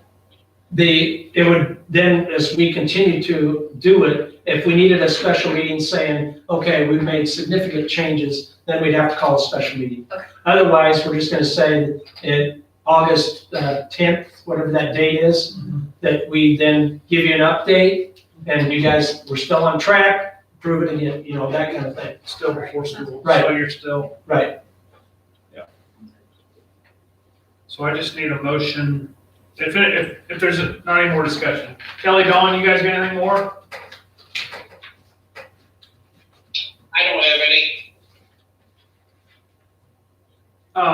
Then I just need one to, basically, I make a motion to approve the fall reopening comprehensive plan as it is right now.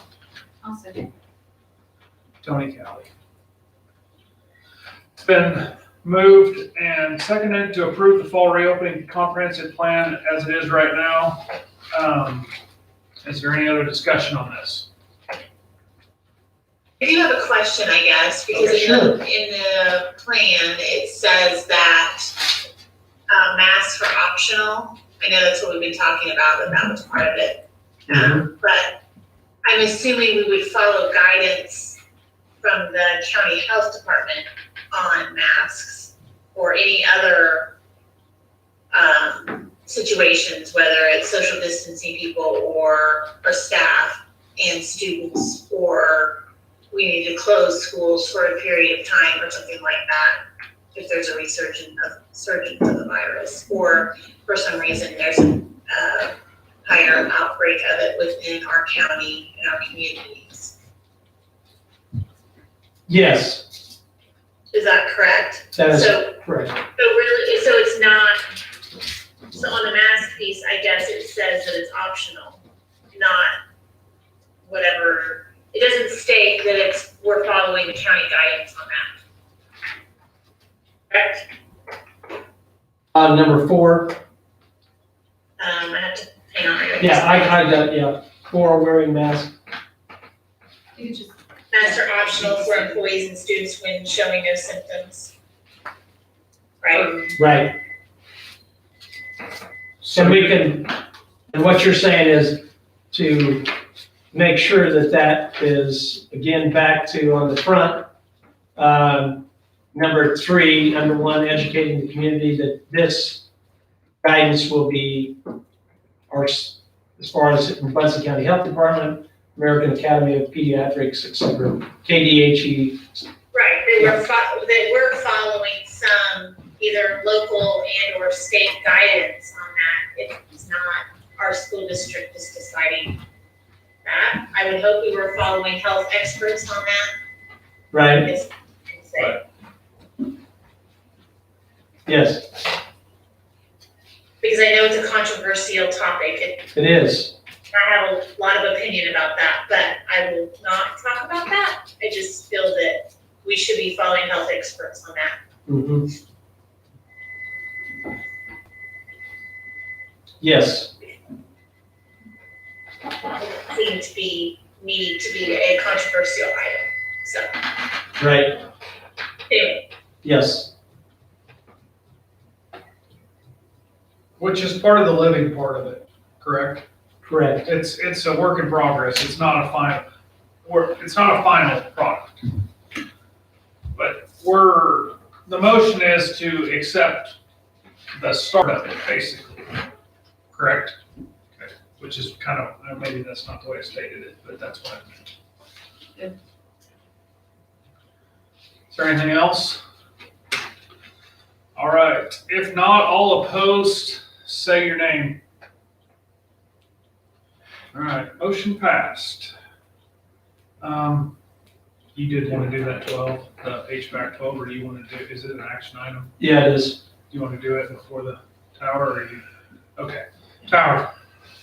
County, with that money that, the Sparks money, have been contacted, emergency management contacted me about, the possibility of talking with the commissioners about now would be a time to purchase the tower.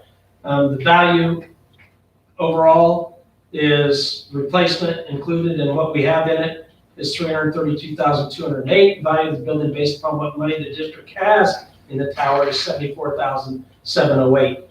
So just, do we want to even entertain talking to the county about buying the tower? What are the implications if they buy the tower? The only thing we use the tower for now is for bus as a repeater. Would we still be able to use the tower for that? They have indicated, and we would write that in the contract. I think this has been a discussion for a while, that this is what the direction we wanted to go. So, I mean, this was the preferred direction, I guess, to get it off the books, correct? Yeah, and transparency have had issues of trying to get them to go with the lease piece of it. Because they want to come back and talk to us more. And so this is an opportunity for them, seeing the Sparks money to then we can talk more about them. If we're not, first of all, if we're not even open to doing it, then the discussion's finished and we want you to pay the lease. But if we're interested in possibly a discussion then of selling it, then we can stop and start talking about, okay, well, what do you want the value of it to be? I don't see why we wouldn't have the discussion. I'd say go for it. Okay, And it is a discussion item only, so don't enter them, so. correct. I agree, go for it.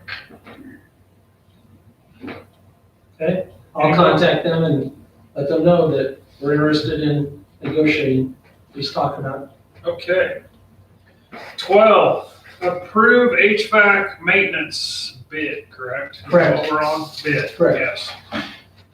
We had bids, and we had 3 that came back, and we included all our local people, so they all had an opportunity to bid. And also included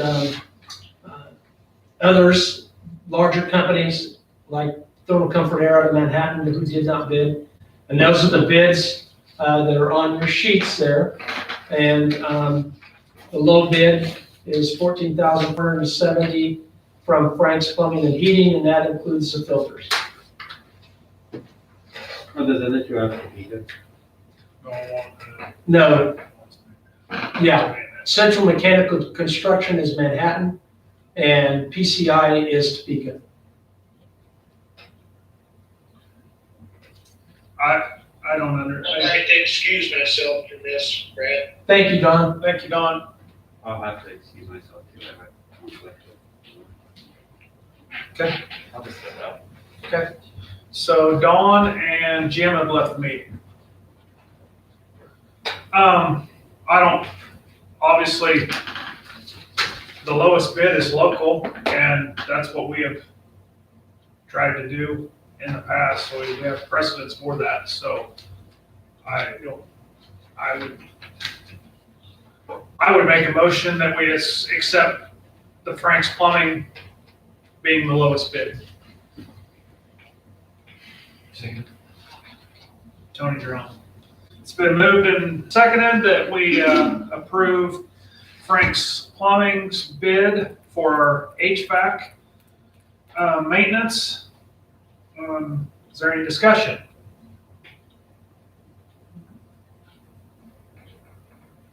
If not, all opposed say nay. Motion passed.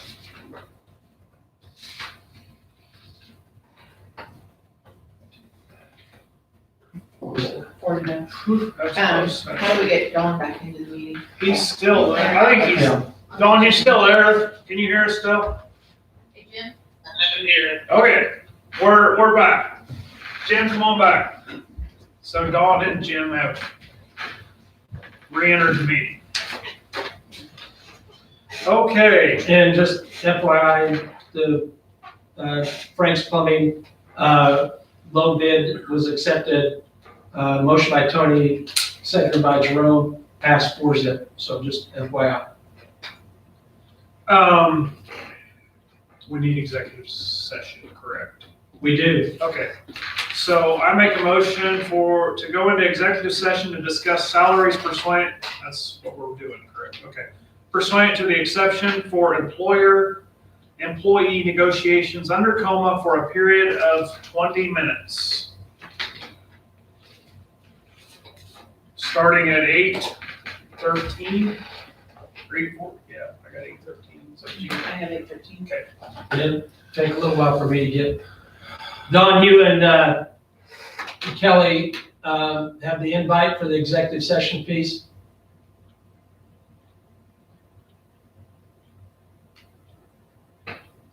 Yes, I have it. It was just sent right before the meeting, right? Correct. So it'd be in your email right before the meeting, Dawn. I need a second, by the way. I see. Okay, Kelly seconds it. So, it's been moved and seconded that go into executive session for employee negotiations. Is there any discussion? If not, all opposed say their name. Motion passed. Don't. Do you guys want to stay here and us move, or? As long as that thing's off. Yep. Okay.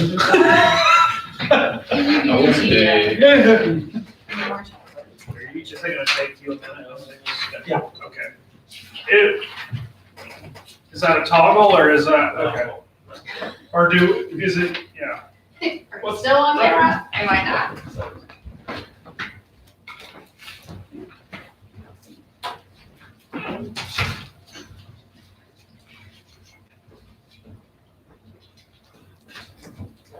I don't know why, but I was in chocolate anything.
I mean, we haven't even been out of 5 minutes. On your side. Thank you.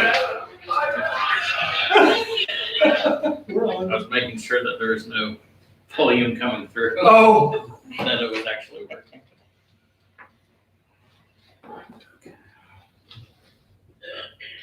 does anybody need to break personnel out in any form?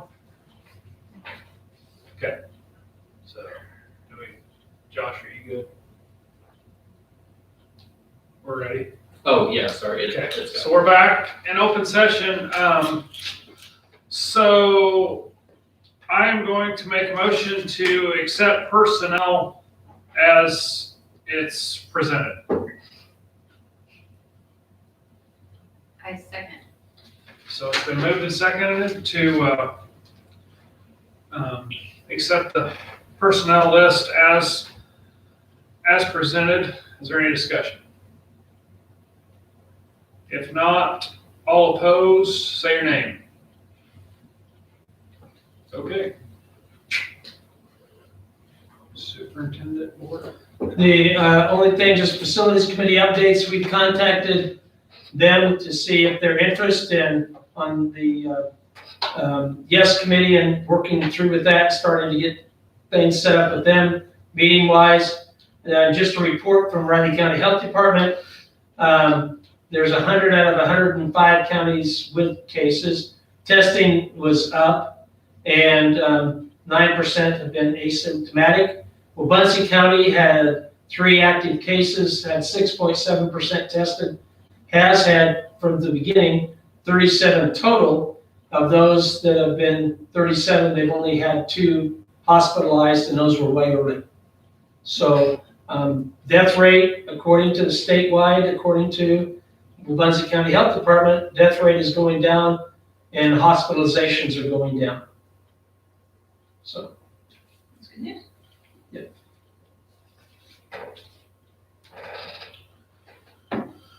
Okay. Dawn, Yes, sir. do you have anything for? Oh, I'd just like to say it was a good job. It was good news hearing that the buses all inspected and did well in just a matter of minutes. That's great. We're moving along good there. It sounds like we have some good hires with the new people. I've heard some good things about what the custodians have been doing there.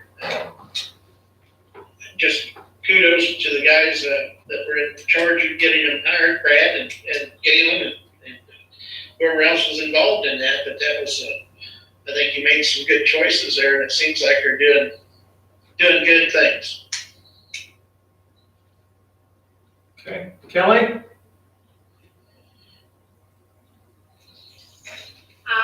I don't have anything further to add.